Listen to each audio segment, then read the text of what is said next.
Muy buen día para todos. Sean bienvenidos todos ustedes a esta nueva sesión de webinar con el tema seguridad y control de acceso físico, electrónico y tecnológico. Me presento, yo soy Lizeth Ordóñez, soy directora académica para la Asociación de Empresas Seguras. El día de hoy vamos a estar con nuestra especialista en el tema, Ángela Cosme, nos estará acompañando en esta sesión. Todos ustedes pueden participar a través de nuestro chat, donde estaremos pendientes para resolver cualquier duda que se presente dentro de la sesión. De la misma manera, tenemos un apartado de preguntas y respuestas, donde estaremos pendientes para gestionar cualquier duda que se pueda presentar sobre esta temática a desarrollar. No siendo más de mi parte, estaré pendiente para cualquier novedad que se presente dentro de la sesión. Los dejo en compañía de nuestra especialista, Ángela Cosme. Adelante, Ángela. Gracias, Lizeth. ¿Ahí me están escuchando bien? Perfecto. Vale, perfecto. Voy a ir compartiendo por aquí mi presentación. Permítame un momento.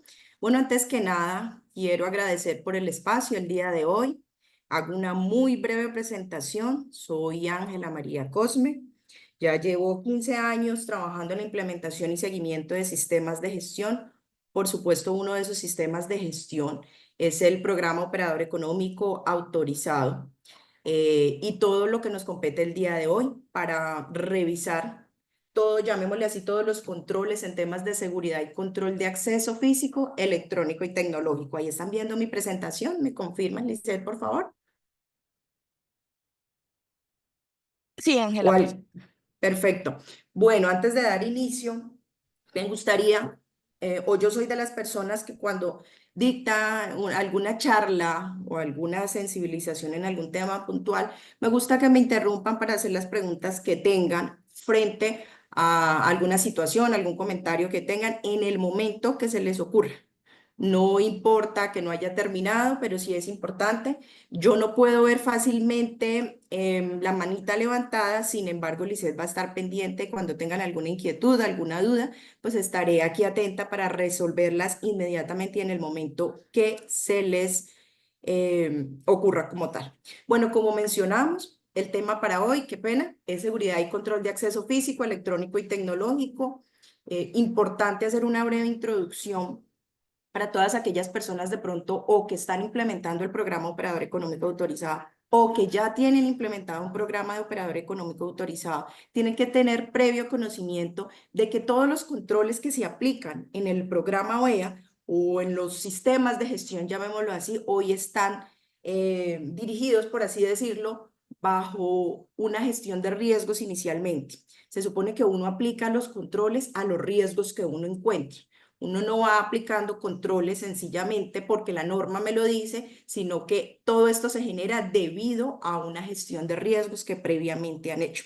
Por eso traigo aquí a colación un poquito el requisito 1.1 y el 1.2 que nos habla de la política de gestión de seguridad que debe de estar basada, por supuesto, en una evaluación de riesgos y es allá donde yo venía a comentarles el hecho de aplicar esos controles de seguridad física no es aplicar un control por aplicarlo, sino que sencillamente ustedes tienen que saber identificar ese control, qué es lo que está mitigando, cuál es el riesgo que estoy tratando de mitigar o de controlar dentro de mi programa, dentro de mi sistema de gestión como tal.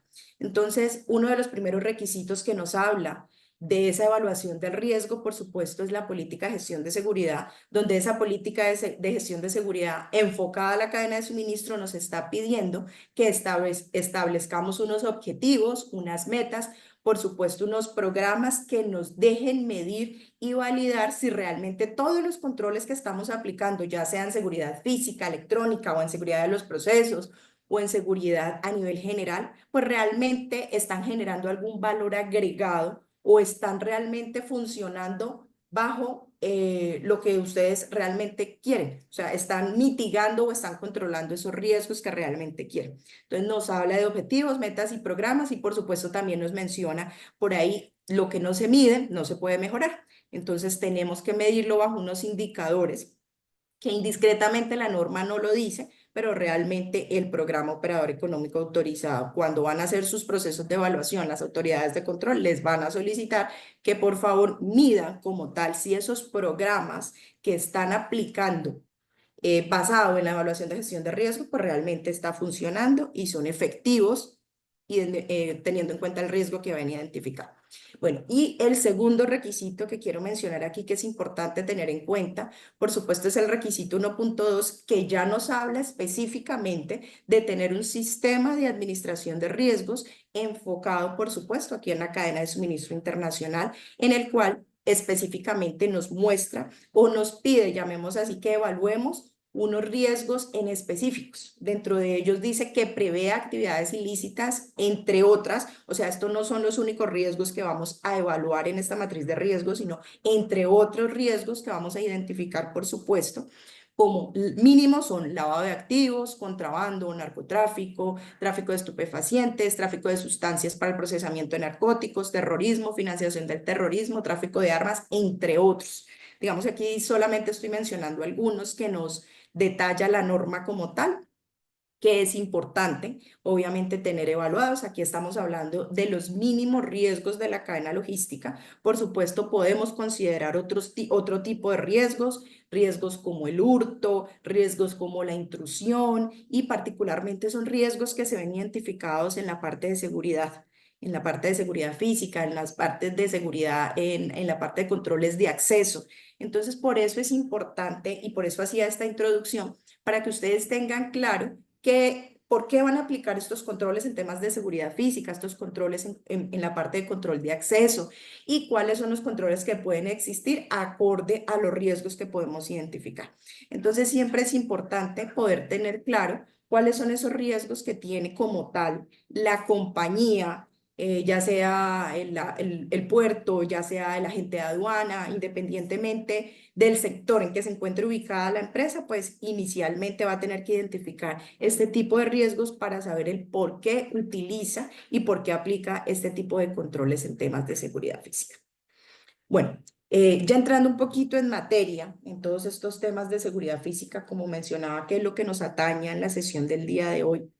Particularmente, el programa operador económico autorizado tiene unos capítulos específicos que evalúan los requisitos de seguridad física, obviamente enfocados, y nos pide unos controles tecnológicos, nos pide unos controles a nivel de controles de acceso, a niveles de seguridad física, entre otros. Aquí voy a hacer un breve resumen. Me basé, por supuesto, en la norma principal, que fue la primera norma que salió, que fue la resolución 015 para exportadores.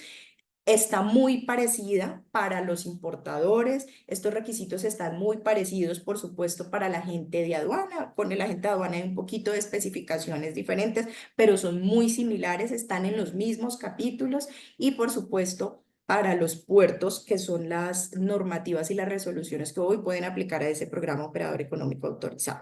No obstante, para las demás resoluciones, como los agentes de aduana, perdón, como los agentes de carga, como los courier, y esas otras normas o esas otras resoluciones que se encuentran en borrador para el programa operador económico autorizado, también se encuentran de la misma manera ubicadas en estos mismos capítulos. De pronto los requisitos no son exactamente el mismo punto. Si yo digo 1.11, no es el mismo para todas las resoluciones, pero sí los van a encontrar en el mismo capítulo, porque contamos con los mismos capítulos en todas las resoluciones, indistintamente del sector.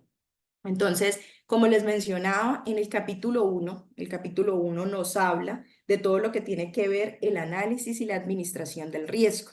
Ese análisis y administración del riesgo siempre nos dice, voy a poner un ejemplo y me excusan si de pronto hablo mucho solo del importador y el exportador, sino que sobre esta norma me basé inicialmente para poder hacer, llamémoslo así, la charla del día de hoy. Entonces, básicamente, la norma o la resolución nos dice que el importador, el exportador, el agente de aduana, el puerto, basado en un análisis y administración de riesgos, debe.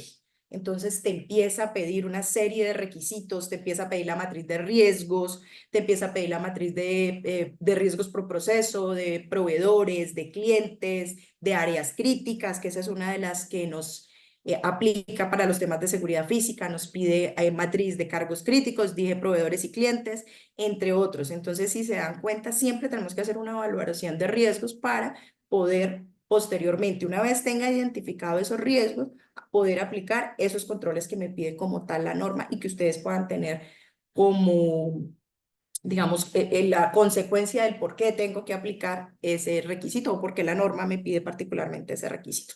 Uno de los requisitos en el capítulo 1 que nos atañen los temas de seguridad física, pues el requisito 1.11 y el requisito 1.12, particularmente son los requisitos de cómo establecer las áreas críticas y por supuesto del sistema de alarmas, videocámaras o el circuito cerrado de televisión que hoy todos conocemos. En el capítulo 3 nos habla de todo lo que tiene que ver con el sistema de seguridad del contenedor y cualquier unidad de carga. También vamos a chequear el capítulo 4 que habla particularmente de los controles de acceso. Los controles de acceso físico como tal que debe tener la compañía. El capítulo 6 vamos a encontrar un par de requisitos muy pequeñitos en tema de seguridad, en el capítulo de seguridad de los procesos que nos atañe a los temas de seguridad física y por supuesto el capítulo 7 que es el capítulo ya de seguridad física. Normalmente estos requisitos que están aquí identificados pues son administrados por el área de seguridad física dentro de cada una de las compañías y adicionalmente son evaluados por las autoridades de control como son la policía, que son la autoridad que se encarga de hacer el proceso de evaluación de estos requisitos particulares. No sé si hasta el momento alguien tenga alguna pregunta, alguna inquietud. Voy a mirar por aquí por el chat, creo que no. Solamente veo saludos. Bueno, creo que no hay ninguno. Continuemos entonces. Permítanme. Bueno, el requisito 1.11 del capítulo 1, como estábamos hablando, es uno de los requisitos, como bien mencioné, evaluado por la Policía Nacional, quien básicamente nos solicita que establezcamos las áreas consideradas como críticas en las instalaciones. Es muy importante tener en cuenta que cuando nos hablan de las áreas consideradas como críticas, la gente dice, bueno, ¿crítica frente a qué? ¿Qué es lo que me genera que esa área sea crítica? Y ahí la importancia de que ustedes puedan identificar unos criterios para poder evaluar esas áreas físicas dentro de la compañía. Esos criterios tienen que estar muy enfocados a temas de seguridad, particularmente seguridad en la cadena de suministro. Normalmente la gran mayoría de compañías a veces dicen, y voy a poner un ejemplo, puede que sea un error, puede que no. Eso toca identificar particularmente el caso puntual de por qué identificó. Me dice, bueno, el área de tesorería para mí es un área crítica. Entonces yo le digo, bueno, eso es un área crítica frente a qué. Ah, no, porque ahí hay dinero en efectivo, porque ahí se pueden robar el dinero particularmente. Entonces yo le digo, bueno, recuerde que el programa OEA está basado en temas de seguridad en la cadena de suministro. Y de ahí la importancia de que ustedes empiecen a utilizar criterios de evaluación en sus áreas para definir cuáles son sus áreas críticas, particularmente en temas enfocados a la seguridad. Entonces uno utiliza criterios como mi área está expuesta a contaminación de sustancias ilícitas, mi área está expuesta a temas de robo, mi área está expuesta a temas de robo de información, no solamente de robo de mercancías, sino de información, y de ahí la importancia que viene. ¿Cuáles son los criterios que vamos a utilizar para poder evaluar estas áreas críticas? ¿Qué nos pide particularmente este requisito? Establecer, por supuesto, unas áreas como críticas dentro de la compañía. Entonces, el requisito es muy puntual, establecer las áreas consideradas como críticas en sus instalaciones. No obstante, no menciona absolutamente nada más. ¿Qué es lo que vamos a identificar? Áreas físicas. Aquí hay un breve resumen, por así decirlo, de cómo poder dar inicio a una de esas matrices. Empezamos identificando los procesos que hay dentro de la compañía. Esos procesos los vamos a sacar de ese mapa de procesos. Entonces vamos a sacar del mapa de procesos la gestión comercial, la gestión de compra, la de logística, la de seguridad física, la financiera, cada uno. Y al lado derecho, si ven ustedes, empezamos a identificar cuáles son las áreas físicas donde se encuentran ubicados o donde desarrollan actividades esos procesos. Entonces hablamos que la gestión comercial tiene un acceso en un área que le llaman área administrativa, tiene un acceso en la portería, en un edificio que está, no sé, en las oficinas. Estos nombres obviamente varían de acorde a cada una de sus compañías.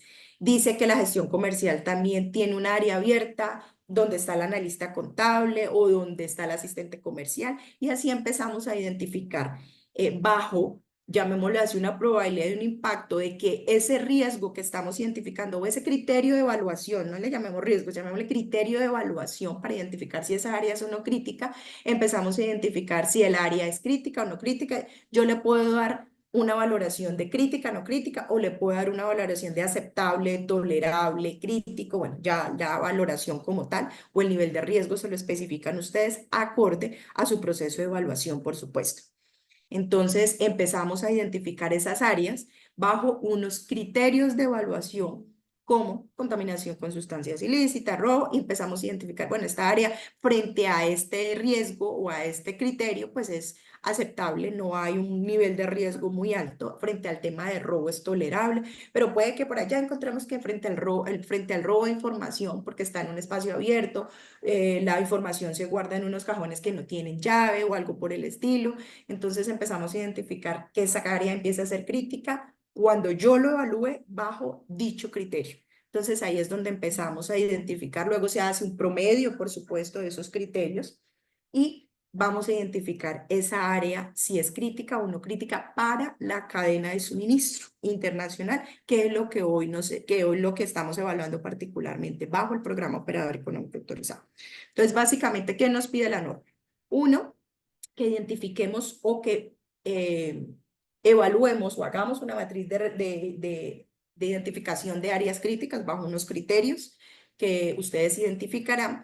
Nos piden un procedimiento, por supuesto. Es importante que tengan en cuenta que la matriz sola no habla. Un procedimiento. Recuerden que el programa OEA no es un sistema de gestión directamente, pero tiende mucho a parecerse. Y la DIAN, la policía y todas las autoridades que intervienen en este proceso de evaluación, pues son muy exigentes y quieren verlo todo detallado, escrito, mejor dicho, lo que no está escrito para ellos no existe. Entonces es importante que tengan su matriz, su procedimiento de identificación. El procedimiento normalmente dice cómo evaluaron, qué significan los criterios, cómo hizo su proceso de evaluación. Explique su matriz, que hable sola directamente en un proceso, en un procedimiento particularmente. Otro tema importante y que a muchos se les olvida es que una vez identifiquen esas áreas críticas, pues, ¿cuál es el fin de identificarlas? Aplicar unos controles. Normalmente la norma no me dice qué tipo de controles debo de aplicar a esas áreas críticas, pero sí me menciona uno muy particular y es el tema del circuito cerrado de televisión. Entonces, normalmente en esas áreas críticas vamos a ver ubicados unas cámaras bajo un circuito cerrado de televisión que van a estar monitoreadas dependiendo de la compañía, 7 por 24, o dependiendo de la compañía y el tamaño de su compañía, pues puede que no necesariamente las 24 horas del día van a estar monitoreadas, sino que eso va acorde, por supuesto, a su exposición, su nivel de riesgo y el tamaño, por supuesto, que tenga la compañía como tal. Ángela, qué pena, tenemos una mano levantada del señor Juan Ok, Carlos Castañeda. Le voy a claro que habilitar sí. el micrófono para que nos pregunte, para que nos diga que Vale, Lisset, muchísimas gracias. Juan Carlos, te escuchamos. Creo que tienes el micrófono apagado, Juan Carlos. No, no, aún no te escuchamos.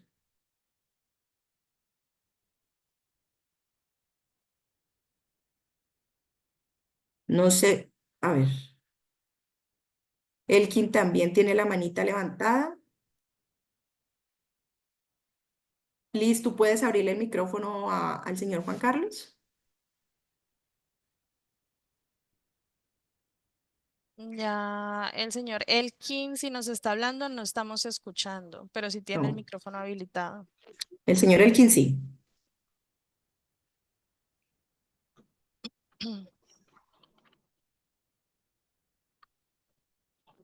Bueno, veo tres manitas levantadas, pero no escucho a ninguno.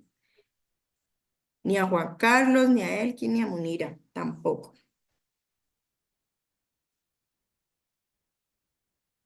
Tanto Elkin como Munira tienen el micrófono abierto, pero no les escuchamos. No sé si desean colocar su pregunta por el chat, porque no les escuchamos.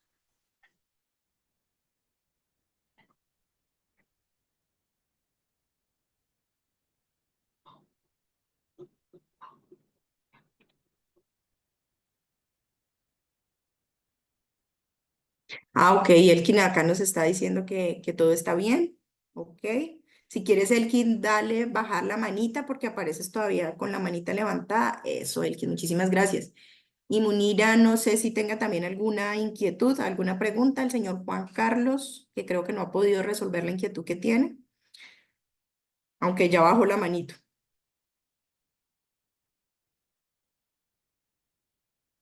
Munira sigue con su manita levantada.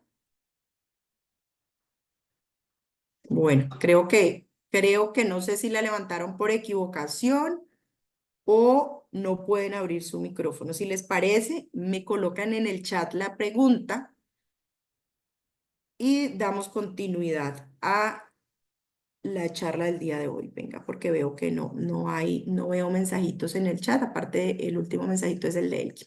Bueno, entonces continuemos porque creo que o no pueden abrir su micrófono y si no, les agradezco su preguntica por el chat.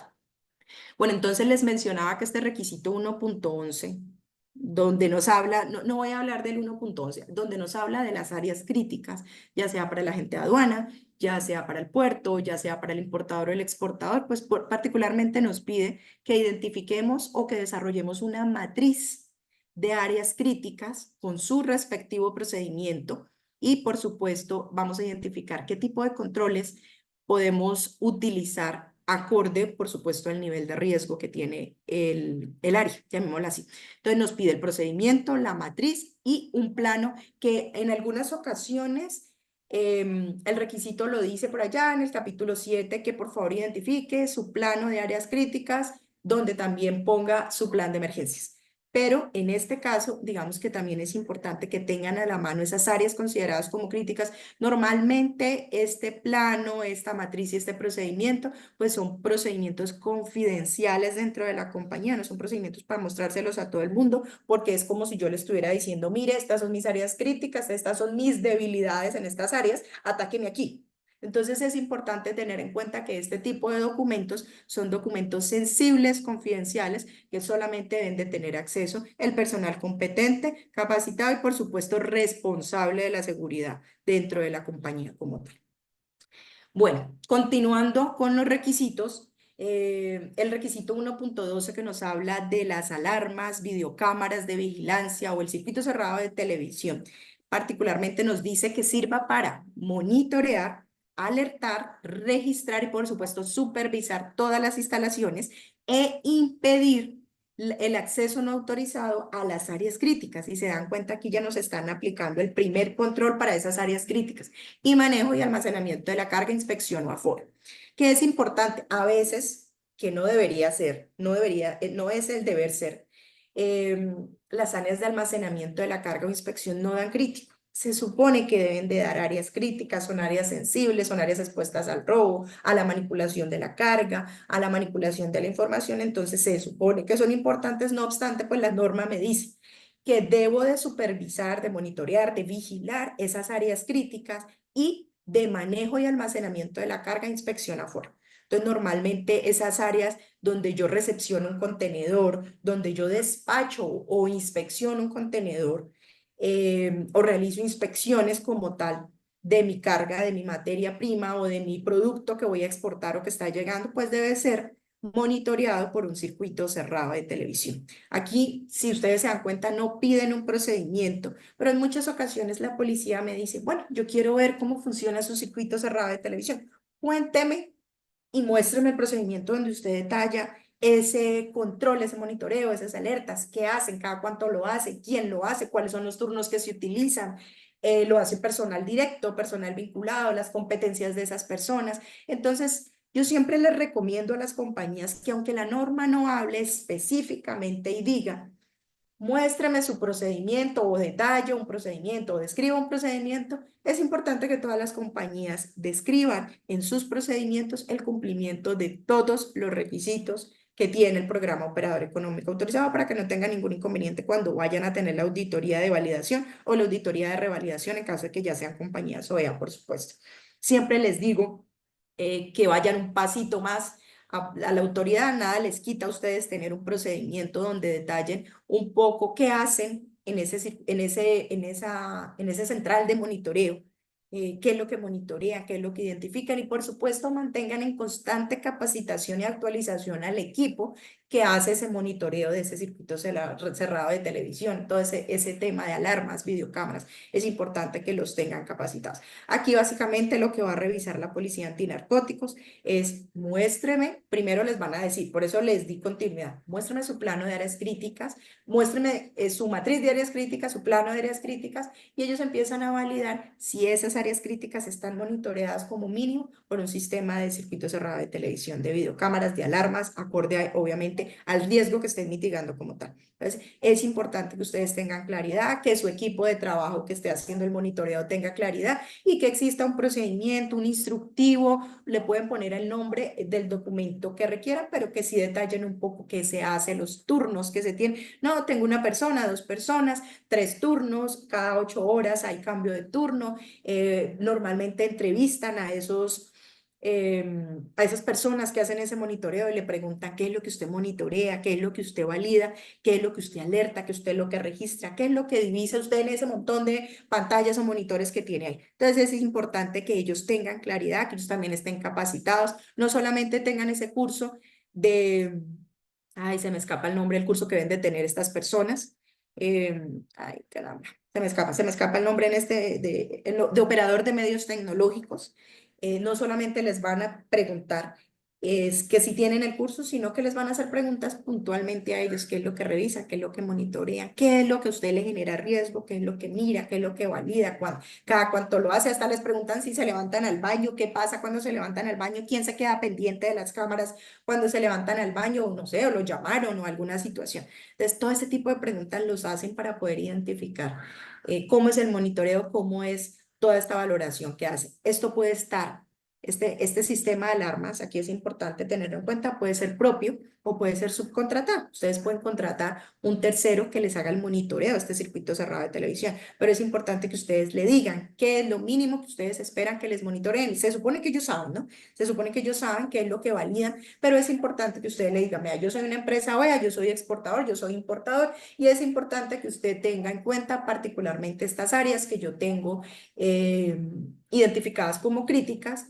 y muy seguramente cuando les hagan la auditoría de validación o revalidación, pues se van a entrevistar con ese equipo propio o tercero que hace el monitoreo de este circuito cerrado de televisión como tal. Bueno, pasando ya con esto, digamos que esa es la primera parte del capítulo 1 que nos evalúa todo lo que tiene que ver con, llamémoslo así, como la evaluación de riesgos, y en esa evaluación de riesgos tenemos identificado la matriz y por supuesto ese circuito cerrado de televisión, que es lo más sensible para la policía cuando realiza una evaluación. El siguiente capítulo que vamos a ver, que tiene que ver o que tiene mucha relación con la seguridad física, con el control de acceso, obviamente son toda la seguridad que tiene el contenedor y las unidades de carga que maneje la compañía, indistintamente de la unidad de carga que utilice, llámese un furgón, un vehículo furgonado, llámese un vehículo carpado, llámese un vehículo contenerizado, indistintamente, pues es importante que se apliquen unas reglas, unas normas en temas de seguridad, en temas de seguridad física, para garantizar que la carga está, digamos que no, nosotros no vamos a blindar, porque pues para eso existen los riesgos, pero sí vamos a tratar de minimizar la materialización de ciertos riesgos frente a una carga que va a ser importada, va a ser exportada, va a ser trasladada, bueno, indistintamente de lo que se genere como tal. Entonces aquí vamos a ver cuáles son los requisitos particularmente físicos o en seguridad que me pide la norma frente al capítulo 3, que es el capítulo de seguridad del contenedor y demás unidades de carga. El requisito 3.1 nos habla de que debemos de tener procedimientos documentados. Mire que este sí habla de procedimientos documentados, los otros que les mencioné no decía. No obstante, mi recomendación, ya con tantos años de experiencia y más de 150 compañías que acompañé en sus procesos de validación e implementación, ya digamos que uno se acostumbra y uno se da cuenta qué es lo que particularmente busca la DIAN y la policía en esos procesos de evaluación.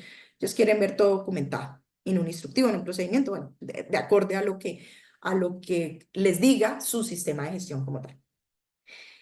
Nos habla de un procedimiento documentado para verificar la integridad física de la estructura del contenedor y demás unidades de carga. Siempre habla de las demás unidades de carga, porque a veces decimos, no, yo no uso un contenedor, entonces yo no pongo sellos de seguridad o yo no inspecciono. nada. Aquí hay que hacer una verificación de integridad física de la estructura del contenedor hasta del cabezote. Nos piden que hagamos una inspección y una verificación de que todo está, digamos, acorde o está seguro para trasladar dicha carga de un punto al otro particularmente. Y aquí nos habla de un tema muy particular que dice, porque esta la cogí de la norma importador y nos dice, y demás unidades de carga cuando se realice desaduanamiento en sus instalaciones. Indistintamente que usted realice desaduanamiento de sus instalaciones o no realice, recuerden que para el importador, llamémoslo así, el proceso llega hasta el momento en que el importador recepciona la carga y cuenta, valida que llegó realmente lo que ustedes habían solicitado importar. O sea, llega el contenedor importado, ese contenedor importado puede llegar a un depósito, puede llegar a una zona de almacenamiento propia o tercerizada. Hasta ahí ustedes aperturan el contenedor, perdón, inspeccionan, aperturan, descargan, cuentan. Hasta ahí es donde va, llamémosle así, como el alcance que tiene como tal la norma. Entonces, es importante que no, digamos, se sesguen ahí donde dice cuando realice desaduanamiento en sus instalaciones, sino hasta donde va el alcance. Entonces, en el caso de los importadores, hasta que ustedes validen y realicen el conteo y puedan identificar si hay un sobrante, un faltante, hasta ahí va a llegar, llamémosle así, su proceso en tema de seguridad de cadena de suministro. Ahí, hasta ahí le van a hacer el proceso de evaluación. Entonces, ¿qué nos está pidiendo particularmente este requisito? Pues que validemos y que verifiquemos la integridad física de la estructura del contenedor. ¿Cómo hacemos eso? Normalmente se montan listas de chequeo. Hay muchas empresas que hacen una lista de chequeo dependiendo de la unidad de carga. Tienen una lista de chequeo para una unidad de carga furgonada, tienen una lista de chequeo para un contenedor, tienen una lista de chequeo indistintamente para una cama baja, dependiendo de lo que trasladen, por supuesto. Hay otras que unifican una y colocan si aplica, pues cuando es dependiendo del tipo de unidad de carga, colocan esto aplica para el contenedor, esto aplica para vehículo furgonado, esto aplica para tal y así. Pero digamos que ahí no habría relevancia frente a cómo lo quieran desarrollar. Entonces, nos pide particularmente una lista de chequeo donde inspeccionemos mínimo 7 puntos que nos pide la norma. En la resolución 067 no nos habla de cuáles son los mínimos 7 puntos que se deben inspeccionar, mientras que la resolución 015, y por eso es importante también chequear, aunque yo sea solo importador, chequear esa resolución 015, porque hay tips que me pueden servir para aplicar en los importadores. Entonces me dice qué es lo que qué es lo mínimo que yo le doy a inspeccionar a un contenedor, qué es lo mínimo que yo le doy a inspeccionar a un remolque, qué es lo mínimo que yo debo inspeccionarle a un vehículo, y eso es lo que debe tener mi lista de chequeo para poder hacer la inspección. ¿Qué debe tener ese procedimiento que nos menciona el requisito? El procedimiento debe hacer mención a esa lista de chequeo de inspección del contenedor y por supuesto debe decir qué hacen, cómo lo hacen, quién lo hace, cada cuánto lo hacen, dónde almacenan esas listas de chequeo. Aparte de esas listas de chequeo, también se pide más adelantico que se tome un registro fotográfico. ¿Qué tipo de registro fotográfico? ¿Dónde lo debe guardar? ¿Cuánto tiempo lo debe guardar? Entonces, el procedimiento que nos está pidiendo este requisito es no solamente que verifique el contenedor, sino que cómo le voy a dar trato a esa documentación donde hago esa verificación. Esa verificación bajo una lista de chequeo, bajo un registro fotográfico que me piden, cómo lo voy a guardar, quién va a hacer esas inspecciones, qué competencias tiene el personal que va a hacer las inspecciones. En muchas ocasiones a veces hasta nos preguntan, muéstreme las competencias que tiene la persona, que eso no vamos eso se ve por allá en el capítulo 9 de capacitación y formación especializada, que los procesos de inspección de carga de los contenedores de las unidades de carga, perdón, pues deben de generar una capacitación con alguna frecuencia. Normalmente yo siempre les digo que las frecuencias de esas capacitaciones como mínimo sean una vez al año y que las personas que tienen o intervienen en los procesos de inspección de las unidades de carga que verifican la integridad, pues como mínimo se capaciten una vez al año. ¿Y por qué una vez al año? Siempre salen nuevas formas fraudulentas de generar, llamémosle así, fraudes dentro de las unidades de carga. Hoy pueden haber salido temas de cómo hago un montaje para un techo falso, para un piso falso, de cómo quito, cómo descuelgo las puertas de las unidades de carga o de los contenedores, de las bisagras. Entonces, cada vez existen, llamémosle así, más imaginación de este tipo de personas que tratan de vulnerar las unidades de carga, y el hecho de recordar, no solamente recordar, sino de ir actualizándose de las nuevas modalidades de delito que existen, pues son importantes para que la gente empiece a dar un poquito más y a saber por qué hace ese proceso de inspección, qué es lo que busca cuando inspecciona. Recuerden que cuando ustedes recepcionan la carga importada, ustedes verifican es que la unidad de carga llegue en perfectas condiciones y particularmente no vaya a venir contrabando, que es el riesgo más latente en un importador.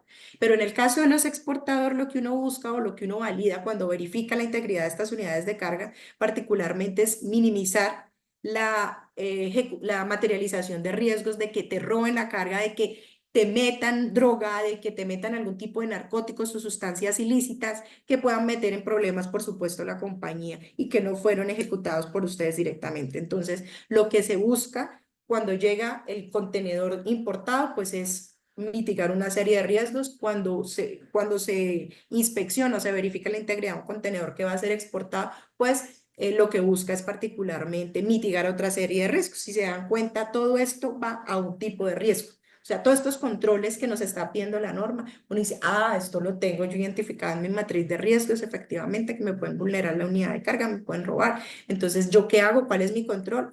Inspeccionarlo, verificar la integridad de la seguridad física bajo un procedimiento, una lista de chequeo, un registro fotográfico, y en caso de que llegue a pasar algo, digamos, ustedes inspeccionaron su contenedor que va a salir a una exportación y llegue al puerto, ustedes puedan demostrarle, y llegó al puerto y el puerto dice, esto se va a inspección, indistintamente del por qué se va a inspección, ellos van a decir se va a inspección y encuentren algo ilícito.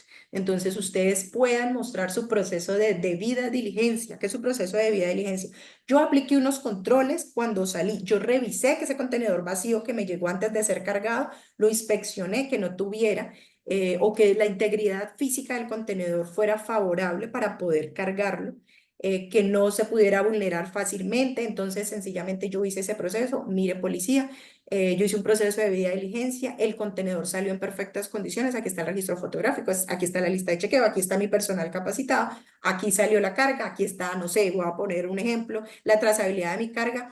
Algo pasó, digamos que en algunas ocasiones pues se sale de las manos cuando ya pasa a manos de un tercero. Entonces ustedes puedan demostrar el proceso de debida diligencia, ellos digan, ah, esto pudo haber pasado aquí en el puerto, ah, esto pudo haber pasado en el traslado, ustedes le hicieron bien el seguimiento a la trazabilidad de la carga, dónde paró el vehículo, cuánto se demoró, y empezar a hacer trazabilidad e identificar. Entonces todos estos requisitos tienen un fin, un objetivo que busca minimizar la materialización de los riesgos que vimos por allá en el capítulo 1, por supuesto.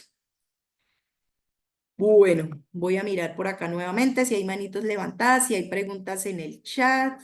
Bueno, veo que en el chat no hay. Lisette, sí, bueno, Lisette me interrumpe si hay alguna preguntita que tengan y quieran levantar.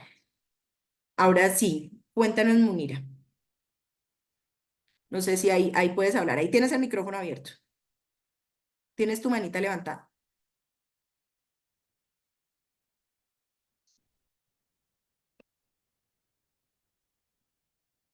Bueno, creo que tampoco te escuchamos. Bueno, acá en el chat veo, no hay preguntas en el chat. Ahí creo. Habla Katy, ¿cómo estás? Hola, muy buenos días. Qué bueno que no te has ido de AES, que tu corazón sigue en AES. ¿Cómo Mira, estás, mi Katy? Cuéntame, no cuéntame. he podido arreglar el tema del micrófono. Con respecto a la matriz de áreas críticas, Sí, hay una inquietud que yo tengo, y es que una vez que vino un policía, una auditoría aquí en la empresa, él sí. decía que la matriz de áreas críticas a veces, o sea, como con la matriz de riesgos en procesos estaría como duplicada. ¿Cómo La podemos? matriz, La matriz de riesgos por procesos, él me decía que se duplica con la matriz de... Un policía un día empezó a molestarme con ese tema. Al final lo pude solucionar, pero era muy insistente. Bueno, ahí al final, después de 4 días con el tema, él decía que estaba cruzada, pero cómo le sustento que no está cruzada? Porque realmente aquí te están midiendo áreas puntuales físicas, como bien lo especifica la área física, como bien lo especifica la matriz de áreas críticas. ¿Cómo podría sustentar eso? Pero cuando tú dices que están cruzadas, ¿es que tienen la misma información o Dice, que te él tienen que que sí, hablar? dice él que sí, pero nada que ver, o sea, no No. tienen ni los mismos ítems ni nada, o sea, tú conoces, bueno, particularmente tú conoces nuestras dos matrices y no hay cruce así, o sea, no es información duplicada, pero él me decía que sí, entonces yo no sabría en una próxima ocasión, si viene otro necio de pronto, cómo sustentarle que no, o cómo sustentarle que, porque son diferentes, o sea, la información es totalmente diferente. Sí, pero mira que sí se puede cruzar. Recuerda que yo te decía que la matriz de áreas críticas se valora bajo unos criterios y normalmente esos criterios son riesgos. Y esos riesgos pueden ser los mismos que tú tienes en tu matriz de riesgos por proceso si te das cuenta. Pueden identificarse. Lo que pasa es que ya el proceso de valoración, si el área es crítica o no es crítica, un riesgo no necesariamente me define si el área es crítica o no es crítica. Yo te voy a poner un ejemplo. Se supone que el área donde mencionaba, donde está el área de comercio exterior, en muchas empresas les da crítica, pero crítica frente a un riesgo particular, pero resulta que yo estoy utilizando 6 riesgos y si yo hago un promedio, mi área a la final termina no siendo crítica. Pero si yo utilizo los mismos riesgos que están en mi matriz por proceso y esos riesgos, digamos que yo en las temas de seguridad física utilicé que hay riesgos de robo en todas las áreas, hay riesgos de hurto, de contaminación de carga, y yo esos mismos riesgos que identifiqué en la matriz de riesgos por proceso, los utilizo para evaluar mi matriz de áreas, y se puede cruzar. En algún momento sí se puede cruzar. Digamos que puede cruzar, puede que sí, puede que no. Eso depende de cómo evalúes tu matriz de áreas críticas. Pero entonces sí puede existir un cruce o como una información muy similar. Sin embargo, el hecho de que un área sea crítica por la materialización de un riesgo no significa que mi área en general sea un área crítica, no necesariamente. Entonces, digamos, en la matriz de riesgos por proceso, yo evalúo bajo un riesgo en especial y por eso ahí es donde ya las cosas se separan. En mi matriz de proceso, yo evalúo el riesgo en general, mientras que en mi matriz de áreas críticas, yo identifico ciertos riesgos y yo digo, esta área es crítica para robo de información, para hurto, para, no sé, algún tema, no sé, un ataque. Entonces, no necesariamente tienen que cruzarse. No sé si aclara un poquito tu duda. No, es que él básicamente me decía que yo no debía tener las dos matrices. Así me dijo al principio y me hizo eliminar la matriz. Y después al final de la auditoría me dijo que yo que no, que estaba bien dejar las dos. ¿Sí me explico? Pero la norma te pide las dos. O sea, tú Por estás eso, siguiendo la norma. exactamente, es que ese era el punto, Sí. porque se puso pesado, pesado. Yo dije, bueno, quitémosla. Yo dije, después de la auditoría la vuelvo a poner, pero Claro, no, y tú la quitas y llega otro policía y te dice, ¿qué hubo? ¿Dónde está su matriz de áreas críticas? Aquí la norma correcto. lo dice. Entonces, digamos que pues, hay seguramente alguna persona que estaba novata en el tema. No, no era un novato, pero ya me queda claro lo que le voy a responder, gracias. Pero no era un Ok, novato. vale, vale, Katy. No, con todo gusto.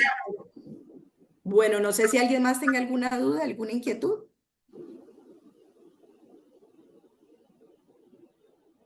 Bueno, entonces continuemos. Katy, ¿tú me ayudas con el micrófono, porfis, que está abierto aún?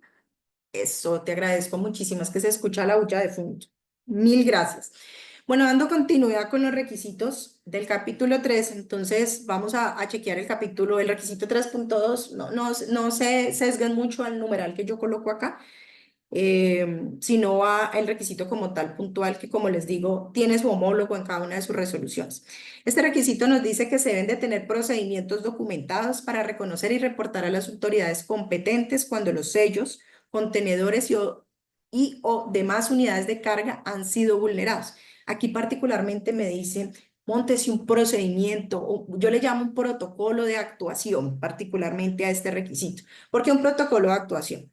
Primero, un protocolo de actuación es que yo voy a identificar, por supuesto, una serie de situaciones que pueden generar, uno, donde haya vulneración de sellos, donde haya vulneración de los contenedores. Entonces, uno obviamente siempre debe dibujar su diagrama de flujo, su diagramita de flujo de su cadena de suministro. ¿Cómo es su proceso de importación? ¿Cómo es su proceso de exportación? ¿Cuáles son esos terceros o esas áreas que participan dentro del proceso de la cadena de suministro? Donde hay controles, eso es súper importante que ustedes lo tengan claro y que inicien. Es más, cuando ustedes hacen su proceso de validación y revalidación, la DIAN siempre les pregunta, muéstreme su diagrama de flujo de cómo es su cadena de suministro. Normalmente uno ya tiene en su cabeza donde se aplican los controles y ahí es importante tener presente eso. ¿Para qué?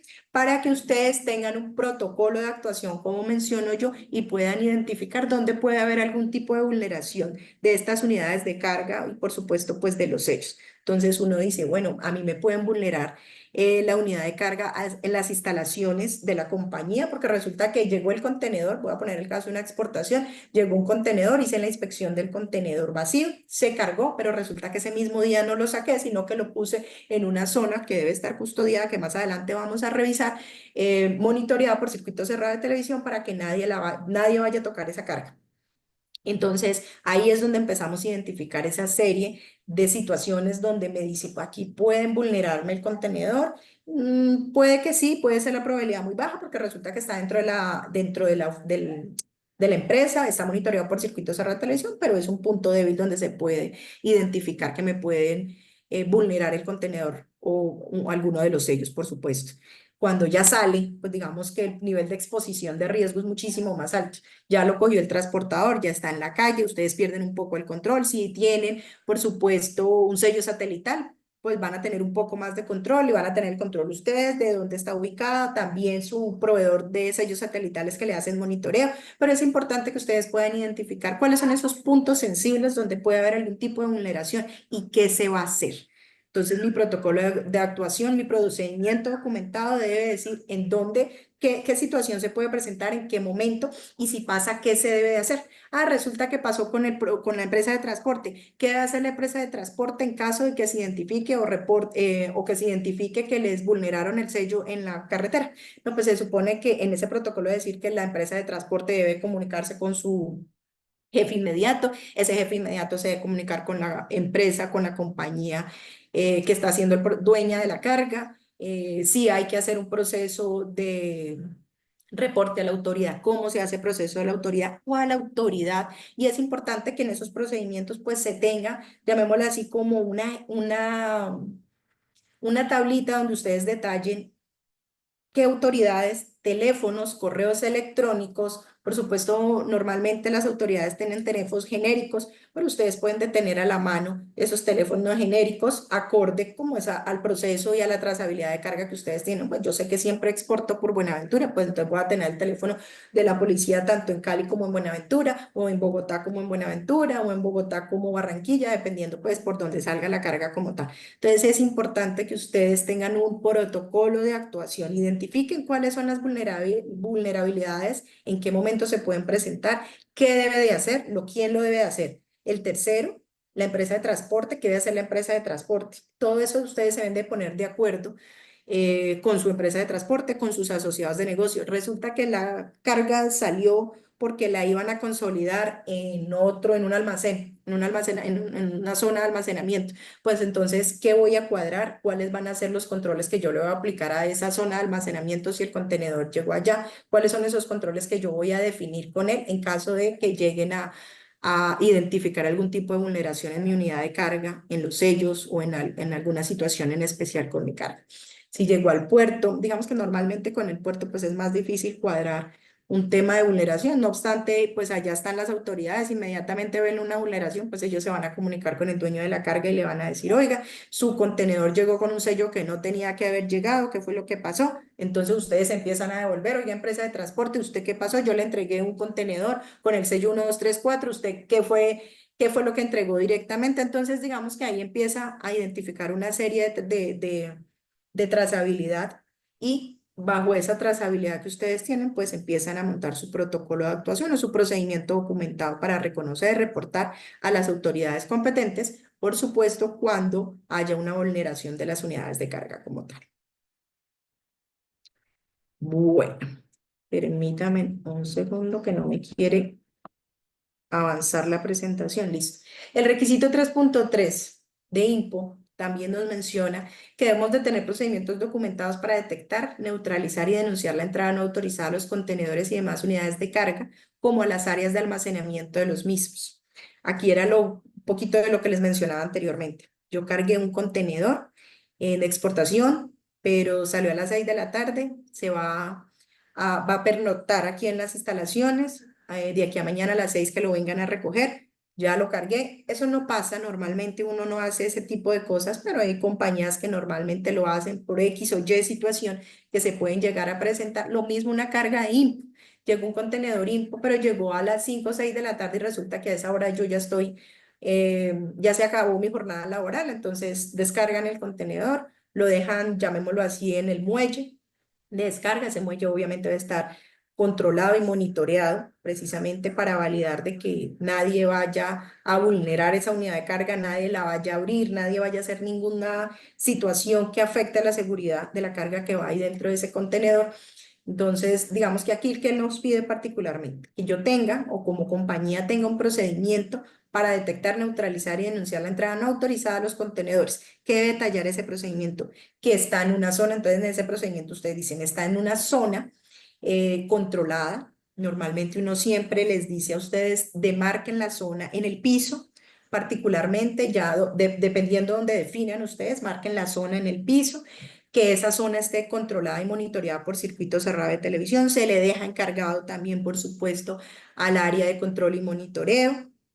Que se quede a la vista, obviamente, particularmente donde está. Uno busca que quede a la vista, pero a veces no se puede, yo eso lo entiendo, que quede a la vista donde está las puertas del contenedor particularmente, que vean que nadie tocó el sello, que nadie se acercó a la unidad de carga, que de pronto el rondero pasó a hacer inspección y que no vio nada raro. Él no va a inspeccionar la unidad de carga, él solo va a mirar que no haya absolutamente nada raro y que el contenedor tal como se dejó, ahí quedó. Yo siempre recomiendo que incluyan registros fotográficos, no solamente el tema del circuito cerrado de televisión, sino que en las rondas que se pasen para hacer y validar, que no han tocado que no han tocado ese contenedor cuando quedó almacenado por un par de horas, pues dejen un registro fotográfico, porque puede que al día siguiente encontraron el sello roto. Yo le digo, no, pero yo pasé hasta, voy a poner un ejemplo, hasta las 5 de la mañana mi ronda y mire, aquí está la foto, el contenedor se veía en perfectas condiciones. Se supone que eso no debería pasar, ¿no? Más si está en las instalaciones de una compañía, pero siempre dejando trazabilidad, la parte de seguridad física, pues cubriéndose en salud y cumpliendo con los objetivos y, por supuesto, con los requisitos que nos pide la norma como tal.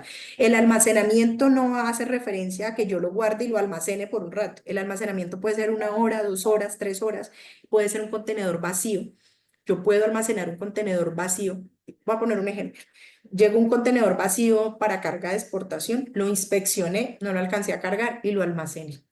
Pues si usted no lo quiere volver a inspeccionar, sencillamente déjelo en un área controlada, monitoreada y donde se pueda, llamémoslo así, neutralizar y validar de que nadie se lo va a contaminar o va a suceder alguna situación inesperada.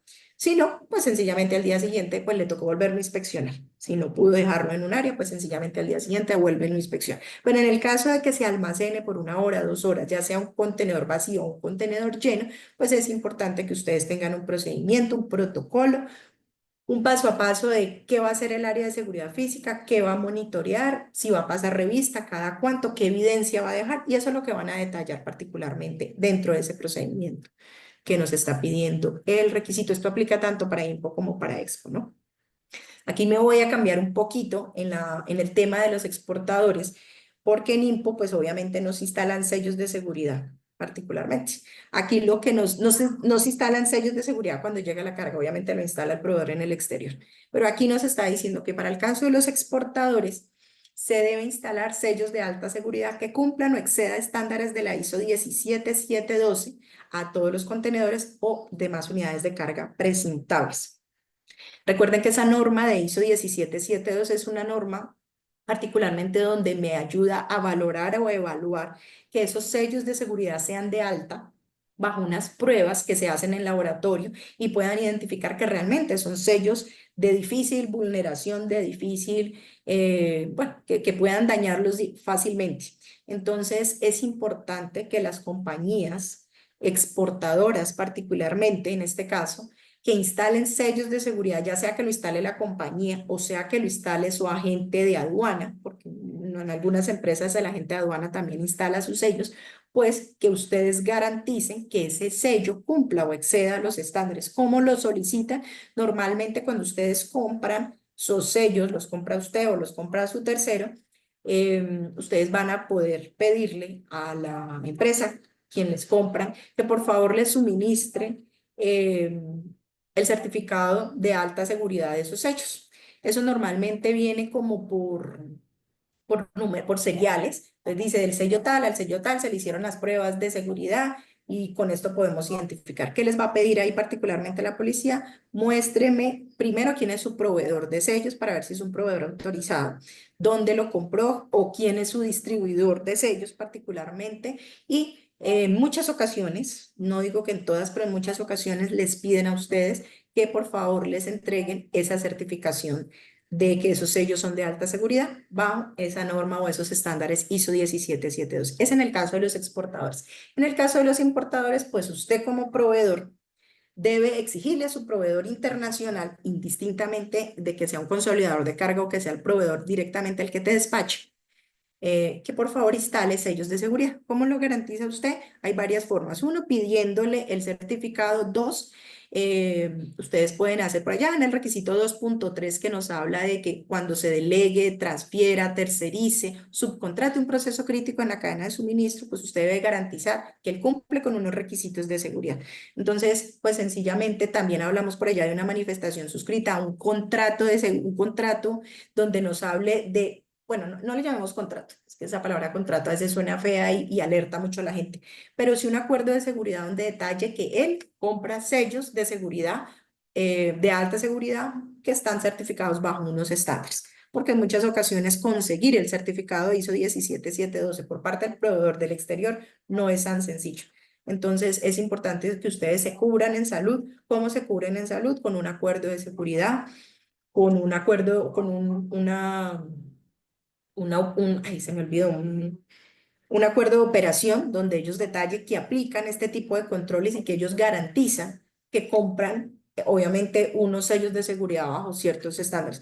Cuando uno llega a otros países, porque estas normas también están, este programa de OEA, obviamente ustedes saben que está estandarizado para varios países y uno le habla a países, no sé, puede ser Argentina, puede ser bueno, México no tanto, pero sí Argentina, uno le dice sellos de ISO 17712, tiene que buscarlos y pedirlos. Ellos se asombran, dicen, ¿para qué?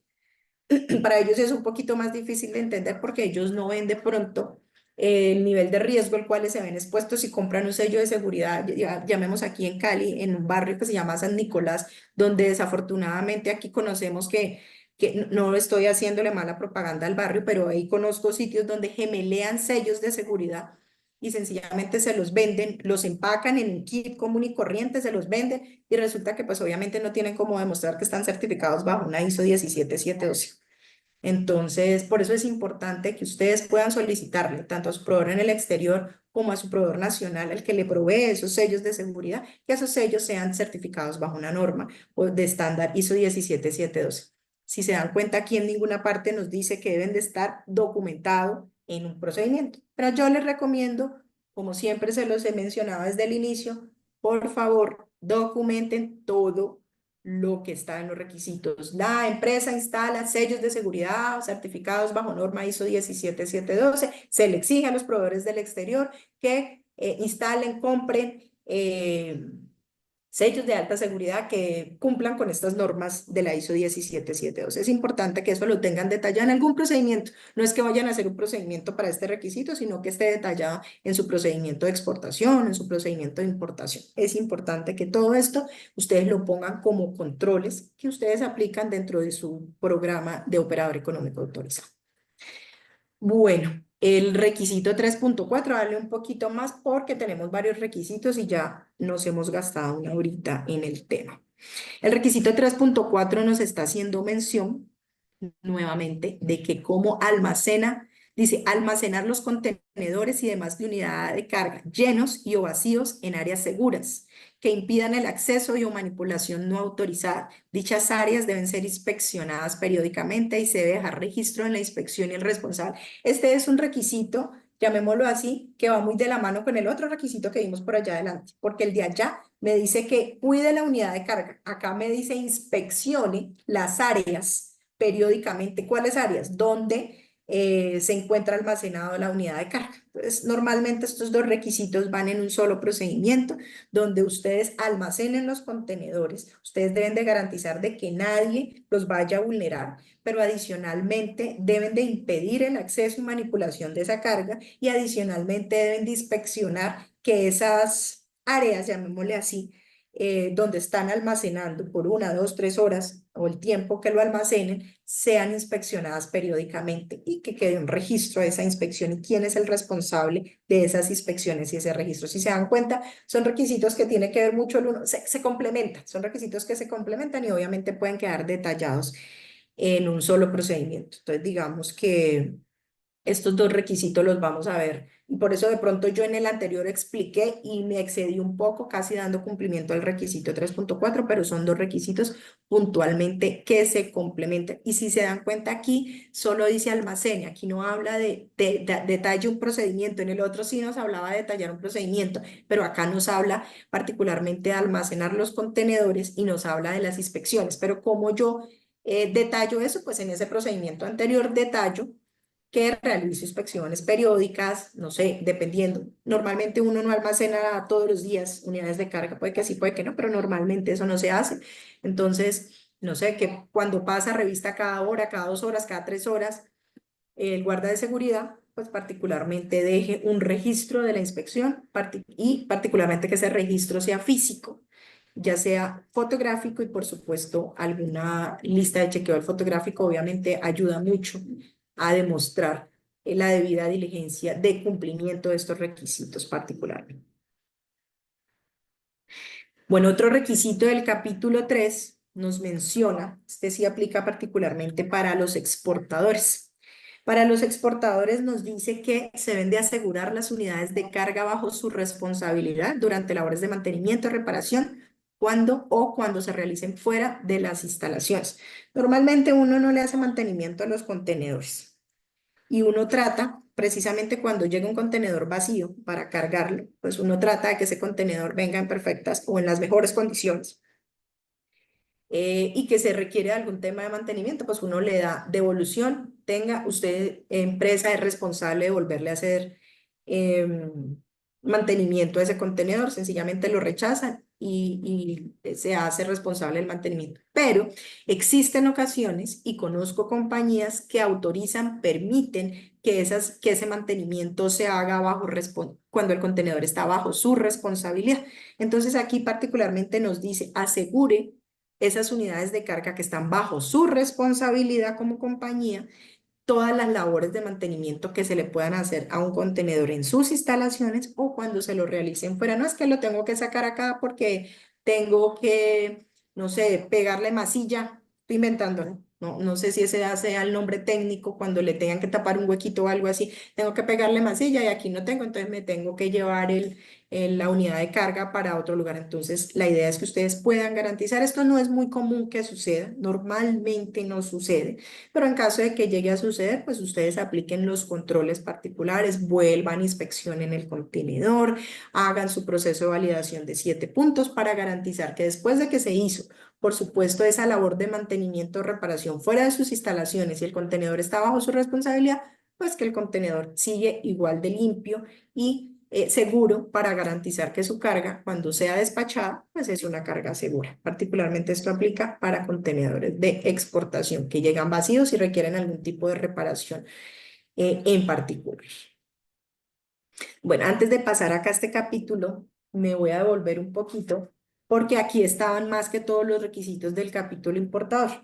El capítulo exportador adicional me pide por allá que cierre y selle correctamente los contenedores en el punto de llenado y una vez que sean abiertos. Eso debe de ir en mi proceso de trazabilidad de carga. Yo debo detallar dentro de mi proceso donde tengo la trazabilidad de la carga de exportación cómo cierro y sello, que eso normalmente es después de que se hace todo el cargue, pongo e instalo los sellos, cuáles son las medidas que yo utilizo para cerrar y sellar correctamente. Cuando yo cierro y pongo los sellos de alta seguridad, existe por allá una norma que particularmente CityPad me lo menciona, que no sé si ustedes la han escuchado, que es la BBTT, que es ver, verificar, tirar y torcer. Ya están instalados los sellos, ya el contenedor quedó cargado, instalaron los sellos, pero yo quiero validar si esos sellos quedaron bien instalados, porque aquí la norma me dice, o el requisito 3.5 de Expo me dice, cierre y selle correctamente las unidades de carga en el punto de llenado. Entonces yo voy a validar y aplico lo que le llamamos BBTT. Ver que el sello esté bien instalado, verificar. ¿Cómo lo verifico? Tirándolo y torciendo. Que no vaya a quedar, porque puede que alguien en la compañía haya puesto el sello, no lo haya instalado bien, lo deje medio suelto y sencillamente salió de las instalaciones, quitan el sello, sacan o meten lo que van a meter y el sello, ahora sí lo instalan y el sello está perfecto y dice, no, no sé cómo porque tiene el mismo sello, mire, la carga quedó contaminada, pero resulta que el sello es el mismo y no se ve vulneración del sello. ¿Por qué no identificaron si realmente quedó bien cerrado esa unidad de carga, si quedó bien instalado ese sello? Entonces es importante que ustedes puedan garantizar, particularmente en los casos de exportación, de que los sellos de seguridad queden bien instalados utilizando la metodología del BBTT. Ver, verificar, tirar y torcer, que es lo que nos pide por allá y nos recomienda una norma del programa CityPad como tal. También nos habla el capítulo 3 de Expo, que esto tiene mucho que ver con el requisito 3.1, donde nos dice que verifiquen el punto de llenado la integridad física de la estructura del contenedor. Es el mismo requisito 3.1 de IMPO. Nos habla de detectar y neutralizar la entrada no autorizada a los contenedores, que es el mismo 3.3 de IMPO. Como les mencioné, la resolución de exportación nos menciona cuáles son los puntos mínimos que se le debe inspeccionar a una unidad de carga. Entonces, ¿qué es lo que yo le debo inspeccionar a un contenedor? ¿Cuáles son esos 7 puntos que le debo inspeccionar a un contenedor? Si ustedes ven la resolución de exportador, pueden identificar cuáles, ellos son muy puntuales: pared delantera, lado izquierdo, lado derecho, piso, techo, puertas, secciones exteriores, interiores y sección inferior. Entonces es importante que ustedes utilicen y puedan ojear un poco, así sean importadores, un poquito cuáles son esas recomendaciones que hace la resolución de exportadores en los temas de inspección de unidades de carga, que da algunos tips importantes para importar en temas de inspección y para poder montar esa lista de chequeo. También me dice qué es lo que le debo inspeccionar como mínimo a un remolque, me dice qué le debo inspeccionar como mínimo al vehículo que traslada ese contenedor, qué le debo de inspeccionar a un contenedor refrigerado. Muchas veces yo me acuerdo que nos llamaban a decir, Ángela, ¿qué debe tener la lista de chequeo para inspeccionar un contenedor refrigerado? Yo le digo, váyase a la resolución 015 y ahí en la resolución 015 le dice qué es lo mínimo que usted le debe inspeccionar a un contenedor refrigerado, a un remolque refrigerado. Entonces digamos que eso es lo mínimo que debe tener una lista de chequeo. Y por supuesto, recibir el curso de inspección de contenedores o unidades de carga, dependiendo del tipo de unidad de carga. Cuando ustedes tengan esa capacitación, es importante que mencionen cuáles son las unidades de carga que utilicen para que esas capacitaciones se enfoquen en esas unidades de carga que ustedes tienen. ¿Listo? Porque la norma dice inspección de contenedor, entonces uno dice, bueno, voy a hacerle una capacitación en inspección de contenedor, pero resulta que ustedes no utilizan contenedores sino otro tipo de unidad de carga. Entonces es importante que cuando formulen o cuando busquen esa capacitación especializada, le indiquen a la empresa o al capacitador cuáles son esas unidades de carga utilizadas para que él enfoque esa capacitación en ese tipo de unidades de carga, cómo se debería inspeccionar como tal. Bueno, y eso es básicamente lo que nos menciona en Expo, diferente de pronto que tiene de IMPO en el capítulo 3, que es la seguridad del contenedor y demás unidades de carga. Ya pasando al capítulo 4, no sé si ahí tienen alguna pregunta, déjenme, yo miro el chat, yo miro el chat, aquí estoy viendo unas preguntitas, voy a ir solucionando.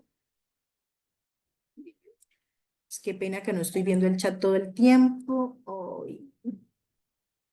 Yo he ido al aeropuerto a recoger exportaciones. Bueno, no, Buenos días, todo está bien, pero uno lo dejan entrar cuando ya tiene listo para cargar el carro. De pronto me estaban haciendo alguna recomendación adicional frente al tema cuando estaba hablando. Buenos días. Para el almacenamiento de videos, ¿hay alguna regulación o norma que nos exija el número de días de custodia de estos videos? Frente a los temas de OEA, Juan Carlos, aquí, súper importante tu pregunta, dice que frente al almacenamiento de videos, me imagino que hace referencia al almacenamiento de los videos de circuito cerrado de televisión, dice que si hay alguna regulación o norma que exija el número de días de custodia de estos videos. Mira, normalmente no hay una norma que me detalle cuánto tiempo de guardar yo esos videos, pero nosotros siempre recomendamos, como compañía asesora, AES como compañía asesora siempre recomienda que cuente el doble de tiempo que puede tardar su exportación más larga. Voy a poner un ejemplo. Resulta que yo exporto, no sé, hacia China. Resulta que esa exportación a China se demora 30 días. Nosotros siempre recomendamos que como mínimo esos videos se guarden el doble del tiempo que se demore su exportación más larga. Entonces, más o menos son 30 días. Entonces, yo le digo, duplique el guardar esos videos a 60 días, ¿sí? Hay algunas compañías que dependiendo de la capacidad que tenga, pues lo guarda por 6 meses o lo guarda por más tiempo. Pero la recomendación normalmente que nosotros hacemos es guárdela por el doble del tiempo de su exportación o importación más larga. Normalmente eso es lo que recomendamos. Como hay unas más corticas, otras más largas, pues estandarice y busque cuál es la expo más larga que usted ha tenido, la impo más larga, y duplique ese tiempo y guarde esas grabaciones particularmente por el tiempo de su exportación. Y particularmente ustedes guardan esas trazabilidades y esas evidencias. Si es por tema de cadena de suministro, pues esa es la recomendación particular. A ver si acá hay otra preguntita. Los registros del CCTV, ¿por cuánto tiempo deben de estar almacenados en los DVR o pueden estar almacenados en discos duros externos? Ya la definición si los van a almacenar en DVR o en discos duros externos, pues la definición, eso depende de la compañía. Digamos que no hay una norma, no hay una exigencia como tal puntual que la policía le diga, no, eso no puede estar guardado en tal lado. Ustedes definen, obviamente tienen que garantizar que esa información esté guardada, que esté protegida, que no vaya a tener acceso el resto del personal. Digamos que ya en cuanto al tiempo y en qué tipo de almacenamiento, pues ustedes lo deberían de validar particularmente con el área de tecnología, donde deben de quedar almacenados y que queden bien resguardados, que no se vayan a perder. Digamos que no hay ninguna norma ni ningún nivel de exigencia por parte de la policía. Recuerden que esto lo valida la policía, no el área de tecnología de la DIAN. Entonces ellos, este conocimiento de pronto no lo tienen tan específico y tan claro la policía, entonces ellos sencillamente dicen, bueno, ¿usted cómo me garantiza y por cuánto tiempo la guarda? ¿Y por qué me dice que la está guardando en esto? Entonces usted le dice, no, yo hablé con mi área de tecnología, con mi jefe de tecnología, mi jefe de tecnología me dijo que aquí estaba bien almacenado, que aquí está bien resguardado y lo estoy resguardando por 2 meses. ¿Por qué por 2 meses? Porque resulta que mi proceso de exportación es de 30 días el más largo, entonces yo la estoy guardando por el doble en caso de algún reclamo o alguna situación que se pueda presentar. Entonces, normalmente esa es la recomendación que nosotros hacemos.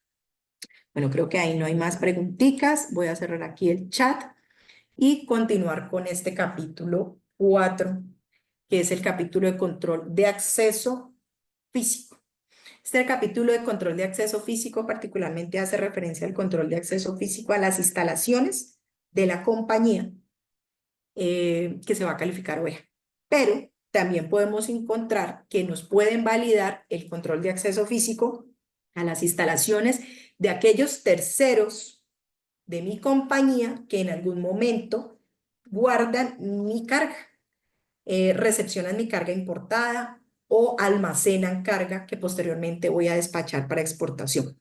Entonces hay que tener en cuenta que esta evaluación se la pueden hacer a la compañía que está en proceso de calificación OEA y empiezan a validar cuáles son esos terceros que tienen algún tipo de contacto con la carga y con la información que posiblemente le puedan validar el cumplimiento de este requisito. Capítulo 4 y muy seguramente el capítulo 7 de seguridad física. ¿Qué vamos a ver en este capítulo? Todo lo que es la identificación del personal propio, vinculado, tercerizado, y, por supuesto, el contratista, el proveedor, el visitante que ingresa. Todo el tema de cómo es mi ingreso y mi salida, ¿de qué? De todo ese personal que acabo de mencionar. Cómo ingresa, cómo sale un vehículo, cómo ingresa, cómo salen las personas, cómo ingresan y cómo salen los paquetes. Háblese de paquetes, una caja, un ramo de flores, un sobre y cualquier tipo de paquete que pueda ingresar a la compañía. Por supuesto, los niveles de autorización que tiene para ciertas áreas, para ciertas zonas. Entonces, aquí vamos a identificar varios controles, particularmente el tema de acceso físico. Permítanme, listo. El capítulo 4, en sus requisitos 4.1, 4.2, nos habla de, primero, que se debe tener implementado un sistema para identificar y controlar el acceso de personas y vehículos a sus instalaciones. Como les mencionaba, cuando hablamos de personas, es todo el personal que puede ingresar en la compañía, vinculado, contratistas, proveedores, visitantes, todo el personal que puede ingresar. ¿Cuál es el sistema? Normalmente, y aquí les doy un tipcito que ya yo tuve la experiencia en varias compañías donde a veces tenían este sistema muy manual.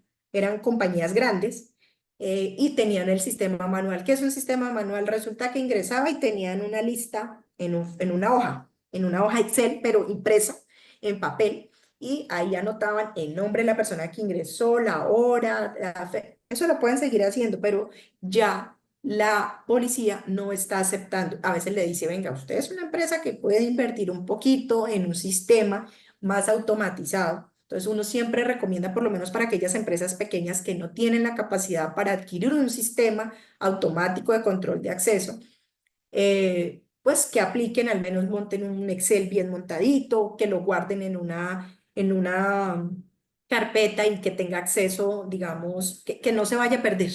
¿Por qué? Porque particularmente eso es lo que ellos buscan. Ellos les van a decir, muéstreme cuál es su sistema para identificar y controlar. Ah, no, resulta que primero, dentro de mi sistema, yo tengo una cámara del circuito cerrado que está monitoreando el control de acceso y salida de las personas, vehículos, etcétera.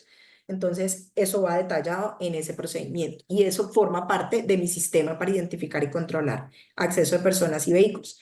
Adicionalmente, yo le digo a esa persona que me pase un documento de identificación. Vamos a ir hablando casi de todos los requisitos del capítulo 4, que yo le digo que me pase un documento de identificación. Normalmente nosotros recomendamos que el documento de identificación tenga una foto para que ustedes puedan validar si el nombre y la foto coinciden, que lo pueden, digamos, que se puede presentar normalmente. Muchas empresas piden la cédula, sí, se puede pedir la cédula, pero nosotros recomendamos que si es la cédula la que piden, no la retengan. Mírenla, identifique el nombre, la foto, por supuesto, y la devuelven cuando es la cédula. De pronto, si van a retener algún otro tipo de documento, lo pueden hacer, por supuesto. Voy a poner un ejemplo. A veces me dice, mire, yo no tengo documentos con fotos, sino mi cédula, pero yo le puedo dejar, voy a poner un ejemplo, le puedo dejar mi carnet de ¿qué? Del colegio, pero resulta que del colegio, no, de la universidad, pero resulta que el carnet de la universidad de pronto no tiene foto. Pero entonces yo le voy a decir, bueno, usted me puede dejar su carnet de la universidad, pero yo necesito que usted me muestre un documento que tenga foto para yo poder identificar que es usted. Piden la cédula, la devuelven, se pueden quedar con uno si es que van a retener un documento y entregar un carnet de visitante. Entonces, es importante que dentro de ese requisito, de ese sistema para identificar y controlar el acceso a personas y vehículos, puedan identificar que realmente esa persona o ese vehículo es realmente, digamos, el vehículo, él tenga sus papeles, los documentos, no que tenga los documentos en regla, pero que el documento lo tenga él, el documento de que es bueno, no necesariamente el propietario del vehículo, pero sí que tenga el documento del vehículo. Si es una persona, pues que la persona pueda mostrar su cédula y dejar un documento en caso de que tengan que retener de pronto algún documento para poder entregar a cambio un carnet de visitante. Esos sistemas, como yo les menciono, para identificar y controlar el acceso a personas, pues debe incluir que tenga su nombre completo, a dónde va a visitar, a quién va a visitar, la hora de ingreso y por supuesto la hora de salida. Pero ya más adelante, cuando ustedes terminen de ver este capítulo 4, se van a dar cuenta del por qué debo de tener ese control de acceso. Yo debo garantizar de que todas las personas que ingresaron salieron, y más si son visitantes. Entonces yo puedo identificar que entró a las 8 de la mañana, por poner un ejemplo, y digo, yo son las 7 de la noche, esta persona no ha salido, está acompañado de, no sé, Carol Rojas, que es la jefe de seguridad. Vamos a revisar con Carol Rojas si esta persona todavía se encuentra en las instalaciones en caso de que se llegue a presentar o llegó el día siguiente y resulta que esa persona no tenía dentro de su sistema el retiro, o sea, entró a las 8 de la mañana pero nunca salió. ¿Qué fue lo que pasó? Entonces digamos que esos son temas que les ayuda a ustedes a identificar ciertos controles de qué fue lo que pasó. Para eso nos pide como tal ese sistema de identificación y control de acceso de personas, vehículos a las instalaciones. La idea es que todo lo que ingresa, normalmente las personas que ingresan, pues en algún momento tienen que salir y si no salieron, ¿qué fue lo que pasó? ¿Por qué se quedaron?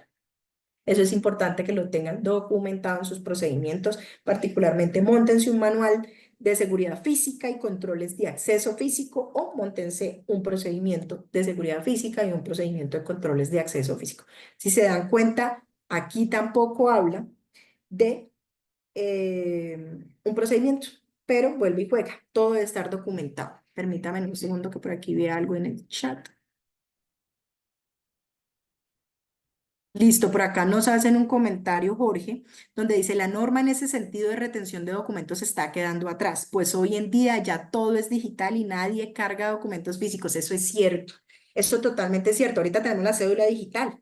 Entonces, pues imagínense que yo solamente tenga la cédula digital y la tengo en el celular. Entonces yo le digo, mire, este soy yo, esta es mi cédula digital, pero resulta que muchas empresas le dicen, bueno, yo necesito que usted me deje un documento para yo poderle entregar un carnet de visitante. Y si yo no lo tengo, ¿qué pasa?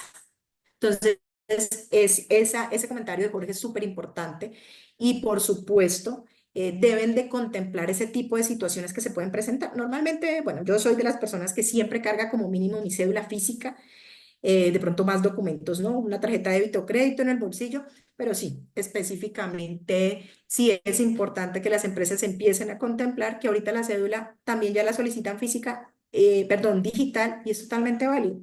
¿Qué pasa si llega una persona con su cédula digital, no tiene un documento para dejarlo y usted le está diciendo, necesito que me deje un documento para yo entregarle un carnet de visitante? Son temas puntuales que deben de empezar a contemplar cómo darle manejo como tal. Gracias, Jorge, por el comentario. Bueno, el requisito siguiente nos habla, permítame un segundo que se me está agotando la batería por acá del computador, yo lo conecto rapidito, listo, ya. Hay otro requisito que nos menciona el 4.2, donde habla de tener procedimientos para el control, entrega, devolución, cambio y pérdida de los dispositivos de control de acceso para personal vinculado a visitantes. ¿Esto a qué hace referencia? A lo que yo les mencionaba. Resulta que yo le pido una identificación a esa persona y a cambio le entrego un documento donde le permite, ese documento puede ser sencillamente un carnet de visitante que no dice nada más que visitante. Y puede ser también que el carnet de visitante venga con una tarjeta de control de acceso que me permita dar acceso. Eso no es común en todas las compañías, pero sí he pasado con algunas compañías que aparte del carnet de visitante, ese carnet de visitante me sirve como control de acceso. No sé, hay un remolinete y me sirve como control de acceso en el remolinete. Ahí es importante. Aquí sí nos dice la norma, tengo un procedimiento documentado para el control, entrega, devolución, cambio. ¿Cuál es el control? Yo le entrego, usted solicita un documento, como yo les mencionaba, pues es la cédula, un documento con registro fotográfico, yo reviso que sea, cómo lo devuelvo, cómo le entrego a ustedes un carnet de visitante y si se pierde, ¿qué pasa? ¿Qué le voy a decir? Normalmente yo siempre les recomiendo que en esos carnets de visitante por detrás diga algunas recomendaciones en temas de seguridad, algo mínimo porque obviamente no hay mucho espacio para detallar. Entonces, en caso de pérdida, pasa tal cosa, por favor, portar el carnet durante toda su visita y algunos temas y algunos tipsitos que se pueden incluir dentro de esos carnets de visitantes. Aquí, ¿qué nos está pidiendo particularmente la norma? Que tenga un procedimiento para ese proceso que yo les digo de cómo identifican el visitante, qué les entregan, qué revisan, qué validan, qué pasa si se pierde el carnet de visitante o un sticker de visitante que también los ponen. Digamos que el documento que se entregue o el control de acceso para el personal, pues depende del sistema que tengan implementados. Continuemos, porque no me pasa. Listo. En los siguientes requisitos de este capítulo nos menciona que se debe entregar a todo su personal vinculado a través de cualquier modalidad de contrato una identificación que debe ser portada en un lugar visible. Esto no es nada más que le dicen que la norma aquí lo único que está pidiendo, esto a veces lo hace recursos humanos, a veces lo hace seguridad física, ya el responsable de la ejecución de este requisito pues lo define como tal la compañía, donde nos menciona que se debe entregar bajo cualquier modalidad de contrato, ya sea una persona temporal, ya sea una persona directa con un contrato indeterminado o un contrato de aprendiz, de practicante, que yo le debo como compañía y entregar una identificación de empresa, por lo menos aquí les muestro por lo menos que tengan como el loguito de la empresa, la foto, el nombre del funcionario, particularmente el cargo que tiene, o si es un practicante. La norma nos pide que entreguemos, por supuesto, como carne de identificación, que en lo posible se cargue de forma visible. Por allá me hacían preguntas en las empresas que tienen plantas y obviamente colgarse un carnet, pues obviamente que no se puede colgar. Me dice, ¿yo qué hago? Porque hay temas de atrapamiento con el carnet. Le dije, se lo pueden poner en un brazalete, lo pueden colocar, digamos, dependiendo, hay unas correitas, hay bolsillos de los overoles que también permiten incluir una tarjeta y él queda selladito para que no se vaya a salir o generar algún nivel de atrapamiento, pero sí es importante. Normalmente lo que pide la policía ahí es muéstrame el procedimiento de entrega. Si se dan cuenta aquí no habla de procedimiento, pero nos dice muéstrame el procedimiento y validan con todo el personal en el recorrido que van a tener que esas personas carguen su carnet, que esté aportado en un lugar visible en todo momento, ya sea en su hombro no, perdón, en un brazaleta que tienes, esté colgado, esté en un yoyo, bueno, ya la definición de cómo lo van a aportar lo define como tal la compañía, acorde a, digamos, esos niveles de seguridad que se pueden presentar acorde a la función que tenga cada persona, cada cargo. Otro requisito nos habla de exigir a todos los visitantes que se identifiquen para el ingreso a sus instalaciones y hacer entrega de una identificación temporal que debe ser portada visible. Esto tiene mucho que ver con el 4.1. El 4.1 habla del control de acceso en general. Luego por allá nos dice que se debe exigir, debe de haber un control de acceso y acá nos dice que todos los visitantes deben de identificarse al ingreso de sus instalaciones. ¿Cómo me identifico? Con un documento, como les mencionaba, con una foto al menos y que tenga mi nombre, y yo le haga entrega, yo como compañía le haga entrega de una identificación temporal, un carnet de visitante, un sticker de visitante, el cual debe ser portado en un lugar visible. Si se dan cuenta, todos estos requisitos se conectan tanto para personal vinculado como para personal visitante, proveedor, contratista, etc. Otro de los requisitos de este capítulo de controles de acceso físico, este es muy transversal para todos los sectores, para el importador, para el exportador, para la aduana, para los puertos. Este requisito es transversal, aplica casi los mismos requisitos, están escritos casi textualmente como los estamos detallando aquí. Nos dice garantizar mediante controles efectivos y procedimientos documentados la revisión tanto al ingreso como a la salida de sus instalaciones de las personas, vehículos, paquetes, correo y demás objetos. Este es uno de los requisitos que más genera polémica dentro de las compañías cuando se está implementando. ¿Y por qué polémica? Resulta que la persona de seguridad no puede tocarles el bolso, no puede meter la mano. Digamos que hay ciertas condiciones que la persona de seguridad no puede ir más allá para hacer un proceso de inspección, pero la policía sí o sí lo pide y este es uno de los requisitos. Permítame un segundo que por aquí hay un mensajito en el chat. A ver qué nos está diciendo. ¿Por qué en algunas empresas se exigen fotocopia de cédula para visitantes? Son protocolos internos de ello. Bueno, no conozco, me voy a devolver, perdona la pregunta anterior. No conozco empresas que pidan fotocopia de la cédula. Estoy pensando hasta en empresas del sector público. Yo no he tenido esa situación que me pidan fotocopia de cédula. Seguramente sí lo existen. Yo no conozco el caso, no me ha tocado, en estos años no me ha tocado que me pidan una fotocopia de la cédula. Dice, ¿por qué en algunas empresas exigen fotocopia de la cédula para visitantes? Son protocolos internos, muy seguramente son algún protocolo interno que tenga la compañía. No encuentro el motivo del para qué la fotocopia de la cédula. Bueno, realmente no sabría qué decir, pero sí, efectivamente puede ser un protocolo interno de la compañía el hecho de guardar una fotocopia de la cédula o escanear la cédula, porque a veces las escanean, eso sí lo he visto, que eso es casi lo mismo, que le piden a uno la cédula, la escanean sencillamente para guardar dentro de sus registros. Esto es algo muy similar. Las personas que estuvieron, sin embargo, muy seguramente para hacer eso, pues van a tener que hacerles firmar un tema de manejo de la información, porque ellos se están quedando con ustedes con esa información. Entonces, el hecho de guardar ese tipo de información tan delicada y tan sensible como son la información de la cédula, pues ellos van a tener que solicitar muy seguramente un tema de tratamiento de datos personales eh, y el por qué, cuál es el motivo del por qué están solicitando. Esto no es normal que suceda. Sí, sí, el tema del escaneo creo que lo he visto y me ha tocado firmar el tema de tratamientos y datos personales, pero sí puede llegar a generarse como control dentro de una compañía. No es normal, la verdad que no es normal.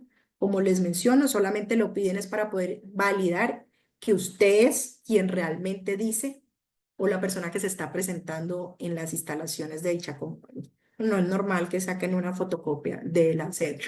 Ahí toca validar cuál es el motivo, cuál es. Yo creo que con todo el respeto uno se puede dirigir a este tipo de personas a preguntar cuál es el motivo del por qué la fotocopia la cédula, para qué resguardan este tipo de información. Y muy seguramente les van a tener que hacer firmar un tema de tratamiento de datos porque se están quedando con información sensible y delicada para ustedes. Bueno, entonces continuemos con este tema de que estábamos mencionando de los controles efectivos y procedimientos para la revisión tanto al ingreso como a la salida. Cuando se inspecciona un vehículo, un paquete o correo y demás objetos, digamos que no hay ningún problema. Llega un paquete, es más, normalmente se debe de hacer, llega un paquete, una caja, un sobre.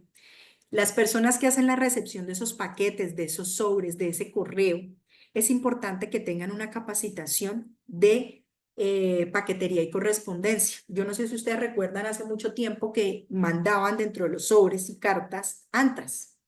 Entonces, ¿qué hacían las personas para poder identificar? Entonces, es importante que estas personas que recepcionen paquetes, correos y demás objetos tengan una capacitación en técnicas de inspección de paquetería y correspondencia. Por allá en el requisito 9.2 de capacitación especializada no lo solicita, que es importante.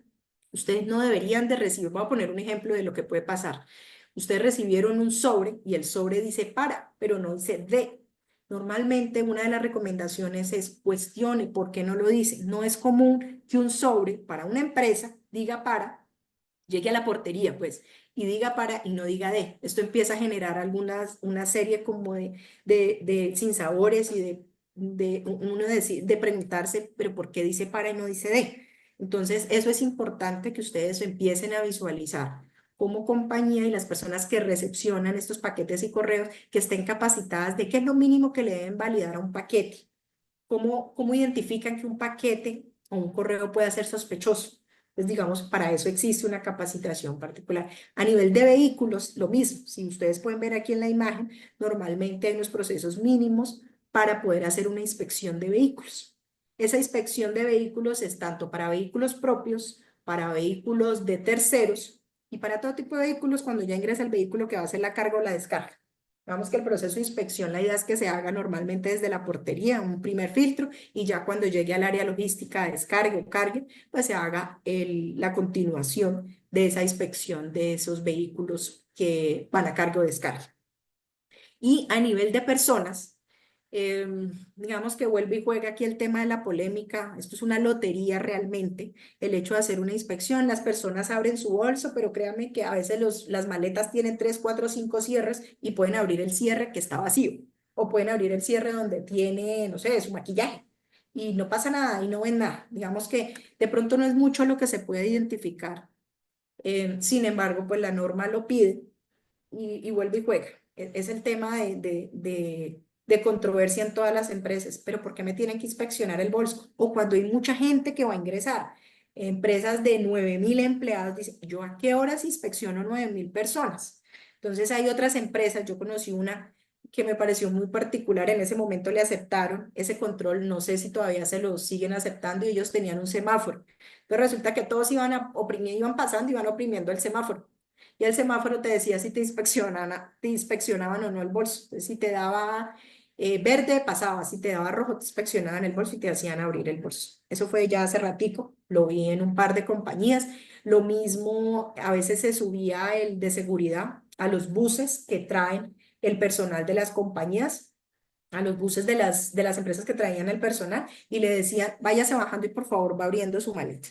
No es mucho realmente lo que se puede inspeccionar, pero como tal la norma nos está pidiendo un procedimiento tanto de inspección de personas como de vehículos, paquetes y correos. Debe estar documentado de cómo lo hace, quién lo hace, qué se hace como tal. Si ustedes se dan cuenta, aquí hay una imagen de un garret. ¿Qué busca un garret particularmente? Es un detector de metales.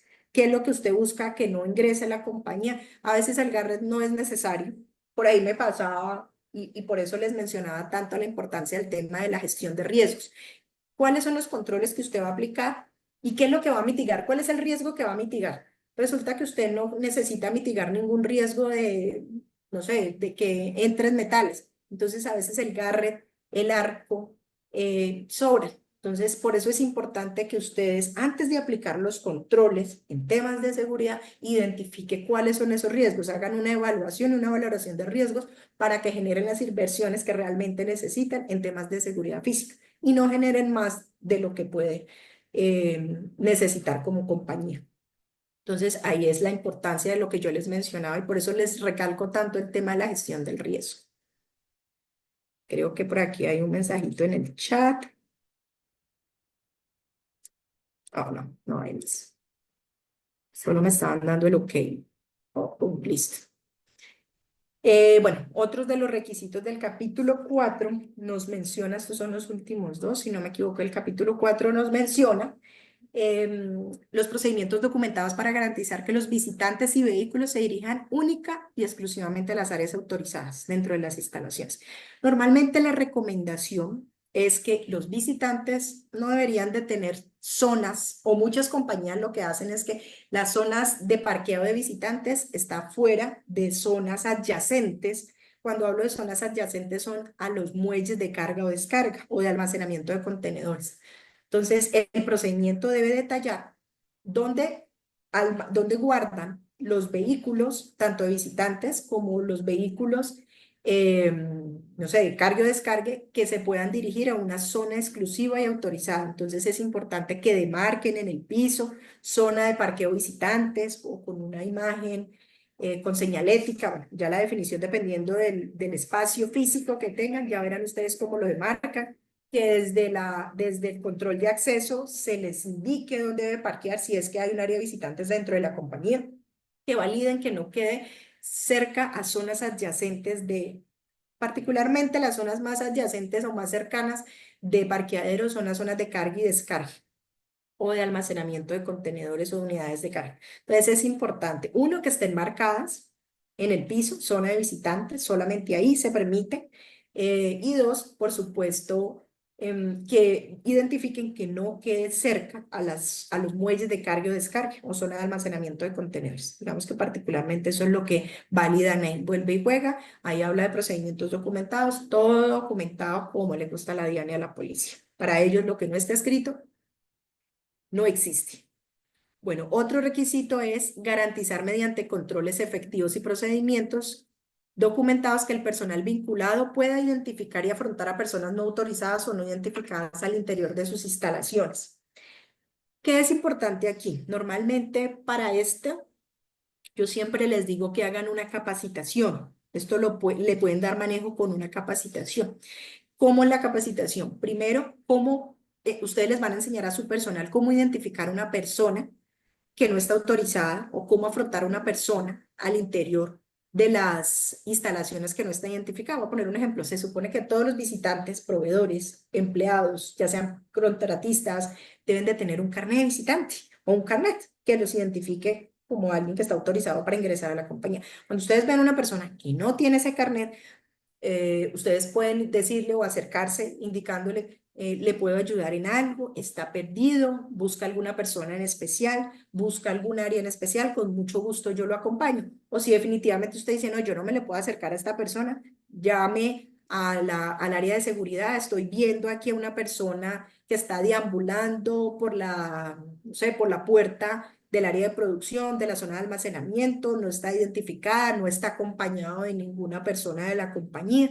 Entonces, esto es más de manejo de capacitación, de formación, de sensibilización del personal de la compañía, que es lo mínimo que deben de hacer cuando identifican una persona que no tiene de pronto un carnet de identificación o que lo ven solito. Se supone, uno siempre recomienda en las compañías que las personas deben de estar acompañados de un empleado dentro de la compañía. Pues si lo acompañan, a veces, y les voy a decir porque a mí me pasaba el caso, que ya uno iba tanto a las empresas que yo le decía, ay, voy a ir al baño, y yo iba sola, no me acompañaba. Pero había casos que así yo ya fuera 10 veces en el mes o 20 veces en el mes, me iban y me acompañaban hasta la puerta del baño, no dentro de las instalaciones, pero a veces me acompañaban hasta la puerta del baño. Pero en algunas otras ocasiones, pues se supone que va al baño, pero sí efectivamente está con su carnet de identificación, entró al baño, salió y se dirigió nuevamente a la sala o a la zona donde estaba la persona ubicada con el resto del equipo. ¿Qué es importante ahí, como les menciono? Generar una sensibilización para todo el personal de cómo identificar y cómo actuar en caso de que una situación de esa se presente, que una persona que no, ustedes la ven que no está autorizada, se supone, hay otras empresas que dependiendo de donde autorizaron la visita, digamos, visita a área administrativa, pero resulta que vieron esa persona con un carnet de visita a área administrativa, está en la planta y está sola. ¿Qué hace una persona en la planta cuando su carnet dice que la visita es al área administrativa y aparte no está acompañada de nadie? Entonces, ¿cómo debe de actuar el personal vinculado cuando encuentra una situación? ¿Cómo puede identificarla y cómo la afronta? Normalmente yo siempre les digo que con toda la decencia, con cultura, con toda la diplomacia, uno se acerca y le dice, ¿le puedo ayudar en algo? ¿Está perdido? ¿Está buscando a alguien? ¿A quién busca? Y la acompañar. Si es que ustedes consideran que se puede hacer, si definitivamente uno a veces dice, uy, no, esa persona está rarísima, yo no me voy ni siquiera a acercar, llame al de seguridad y le diga, venga, al rondero, a la persona de seguridad, hay una persona aquí cerca al depósito, no sé con quién está, lo veo solo, no tiene carnet de identificación. Entonces, digamos que eso es particularmente lo importante para dar cumplimiento a este requisito 4.7. Vamos a ver si hay alguna otra preguntita. No, creo que no. Continuemos. Este requisito del capítulo 6, que es otro que genera también gran controversia de cómo dar cumplimiento, nos menciona tanto para INPO como para EXPO. Dice, tener procedimientos documentados para reportar a la autoridad competente los casos en que se detecten irregularidades o actividades ilegales o sospechosas en su cadena de suministro. Resulta que yo siempre le digo a las empresas que todos los controles que ustedes están aplicando en temas OEA son procesos de debida diligencia. Los ejecute o no una persona o los lidere o no una persona de cumplimiento. Aquí es importante para poder reportar a la autoridad competente, pues identificar cuáles son esos casos y cuáles son esas irregularidades o actividades sospechosas en la cadena de suministro. Para poder documentar ese procedimiento, yo siempre le digo que se apoyen mucho en el oficial de cumplimiento, porque ellos son los que tienen, primero, idea de qué es una operación sospechosa, qué es lo que se debe reportar, cómo se debe reportar, o si se debe investigar, qué es una irregularidad, qué es una actividad ilegal, qué es una actividad sospechosa. Siempre apoyarse cuando vayan a montar este procedimiento en el área de cumplimiento. Entonces, normalmente esa identificación de operaciones sospechosas, uno se apoya, como les mencioné, en el oficial de cumplimiento. Y ahí es importante implementar actividades de debida diligencia o de due diligence, como le dicen, para los clientes, para los proveedores, para el personal vinculado, para actividades operativas del área logística, del área comercial, empezar, porque desde ahí empezamos a identificar irregularidades o actividades ilegales. Desde que yo hago la evaluación o la valoración de un cliente, de un proveedor, del mismo personal vinculado. Ese proceso de análisis en listas restrictivas para el personal que voy a contratar o para un cliente o para proveer, desde ahí empiezo yo a identificar alguna irregularidad o alguna actividad sospechosa. Por eso siempre les digo, apóyense del área de debida diligencia. Esto va muy de la mano y aquí van a encontrar unos temas que van muy de la mano con la implementación de todo lo que tiene que ver con el lavado de activos y financiación del terrorismo. Implementar ese manual SAGRI-LAF, SARLAF, bueno, de acuerdo a lo que les aplique como compañía, Recuerden que no a todas las compañías les aplica la implementación, pero ustedes sí pueden, indistintamente de que les aplique o no el manual por el tipo de tamaño de compañía que son, es importante que ustedes apliquen un proceso de debida diligencia, de conocimiento de su personal directo, de su personal temporal, de los clientes, de los proveedores, entre otras cosas. Y eso por el lado de clientes y proveedores y personal vinculado. Por otro lado, también donde podemos identificar o detectar irregularidades o actividades sospechosas, ahí nos vamos a apoyar en las operaciones sospechosas, perdón, que se pueden presentar con el personal de logística y seguridad. Aquí también podemos identificar muchas operaciones sospechosas con el personal de logística, con el personal de seguridad, en los procesos, ¿en dónde? En los procesos de recepción de personal, recepción de carga, en el transporte o despacho de la carga. Aquí el personal logístico juega un papel muy importante. ¿Qué se debe reportar? ¿A quién se debe reportar? Es lo que se debe detallar en ese procedimiento. ¿Qué es lo que reporto? ¿A quién lo reporto? ¿Quién lo reporta? ¿Lo reporta el oficial de cumplimiento? ¿Lo reporta la persona de seguridad? ¿Lo reporta bueno, quién lo reporta? ¿A quién se lo reporta? Entonces, es importante que en este procedimiento detallen cuáles son esas operaciones sospechosas y cuáles son esos procesos de debida diligencia que ustedes aplican para poder identificar esas irregularidades. A nivel general, aquí nos habla de la cadena de suministro, pero ustedes saben que la cadena de suministro tiene que ver con la contratación de personal que va a laborar en la cadena de suministro, la contratación de proveedores que van a laborar en la cadena de suministro, y por supuesto la negociación que haga con mis clientes en mi cadena de suministro. Entonces, si se dan cuenta, eso es un todo donde tenemos que evaluar desde que yo inicio a hacer una negociación hasta la operación. Entonces, en cualquiera de esos dos momentos yo puedo identificar situaciones sospechosas y ahí es donde vamos a montar un procedimiento, que es lo que nos pide la norma, documentado para reportar a quién se lo reporto, qué reporto, pero antes de lo que voy a reportar, pues tiene que tener un proceso, digamos, de investigación, de validación, y a quién se lo voy a reportar, a qué tipo de autoridades. Entonces, esto es importante que lo tengan claro para que lo puedan desarrollar dentro de sus procedimientos. Eso es el único requisito que de pronto nos habla de temas de seguridad física, de controles de acceso físico en este capítulo. Y en el último, este es el último capítulo donde vamos a encontrar requisitos de seguridad física, particularmente como su nombre, pues tiene su nombre bautizado la charla de hoy, seguridad física. Nos habla de barreras o cercas perimetrales, ya sea de la compañía, de los depósitos, garantizar que los sistemas o barreras estén en buen estado, que haya una señalización e iluminación adecuada, un servicio de vigilancia 24 horas. Este servicio de vigilancia 24 horas puede ser negociable para pequeñas empresas, para las medianas y grandes empresas no es negociable para la policía. Casilleros, vestieres, en el caso de las exportaciones y controles de seguridad en temas de documentación. Vamos a hablar particularmente de estos, son 7 puntos creo, en este capítulo, vamos a irlo charlando en estos minutos que nos restan, 6 minutos exactamente que nos restan para la webinar del día de hoy. Entonces nos hablan de tener cercas o barreras perimetrales alrededor de las instalaciones, como barreras o controles interiores dentro de las áreas de manejo y almacenamiento de la carga. Si ustedes se dan cuenta, para ellos las zonas críticas siempre van a tener relación con el área de manejo y almacenamiento de la carga, donde yo despacho y donde yo almaceno carga. Para ellos siempre va a ser muy sensible. Entonces aquí nos están hablando de cercas o barreras perimetrales. Primero la barrera perimetral que nos muestra esta primera imagen que se recomienda que tenga la compañía. Si está en una zona abierta o si está en una zona, llamémosle más residencial, porque eso puede pasar, pues yo en una zona residencial no voy a poner una malla de este tipo, pero si estoy en una zona abierta, por supuesto que nos recomiendan poner unas barreras perimetrales alrededor de las instalaciones. Y nos piden interiores y exteriores. Cuando nos habla de exteriores, estamos haciendo particularmente esas perimetrales, y de las interiores, particularmente nos habla del almacenamiento de la carga. Y puntualmente para aquellas empresas que son exportadoras, les piden que donde se almacene la carga de exportación esté o tenga una barrera perimetral, una barrera interna donde ustedes salvaguarden esa carga de exportación.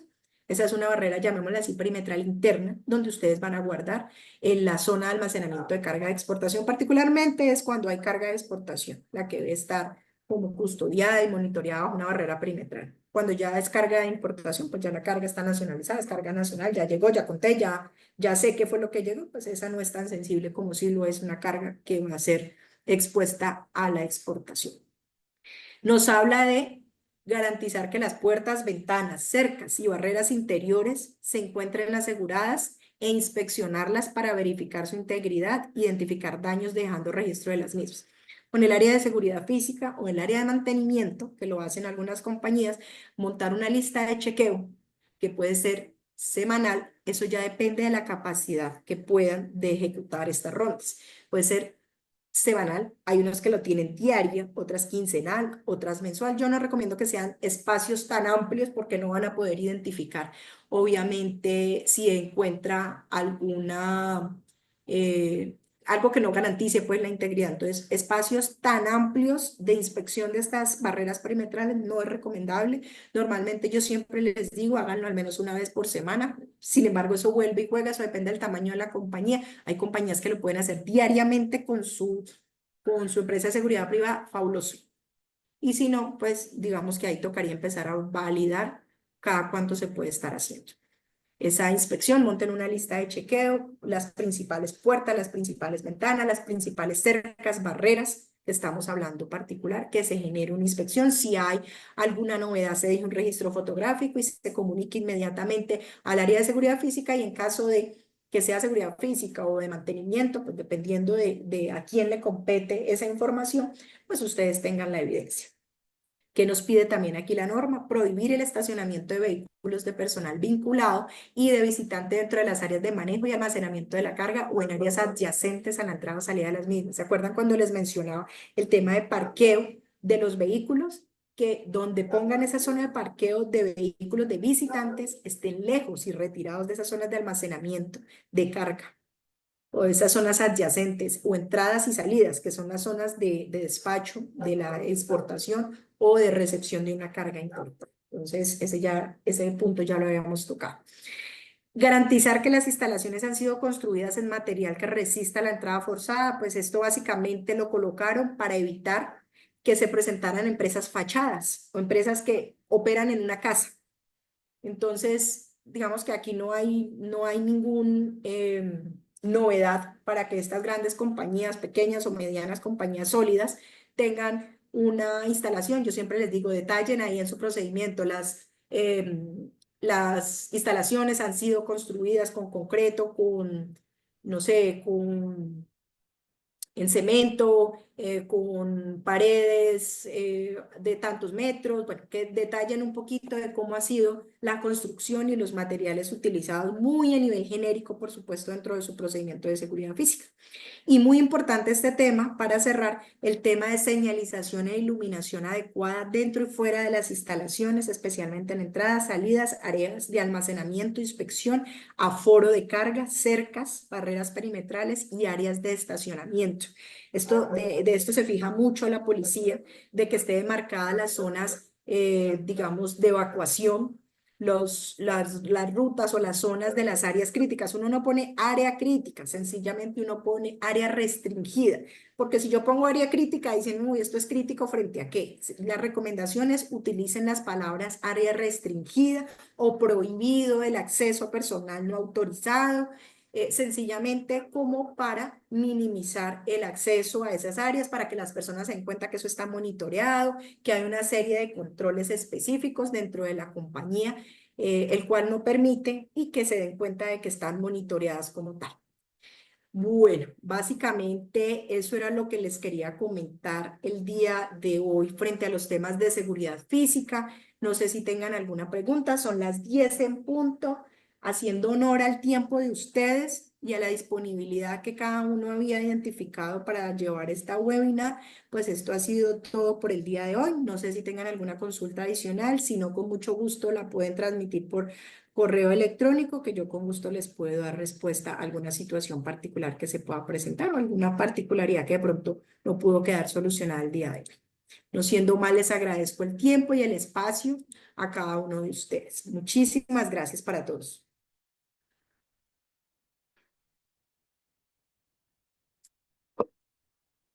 Listo, Ángela, muchísimas gracias por tu espacio, muchísimas gracias a todos los participantes por este espacio que hemos brindado de formación.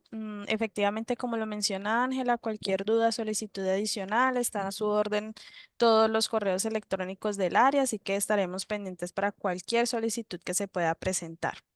Así que muchísimas gracias y que tengan un excelente resto de día. Un buen día para todos.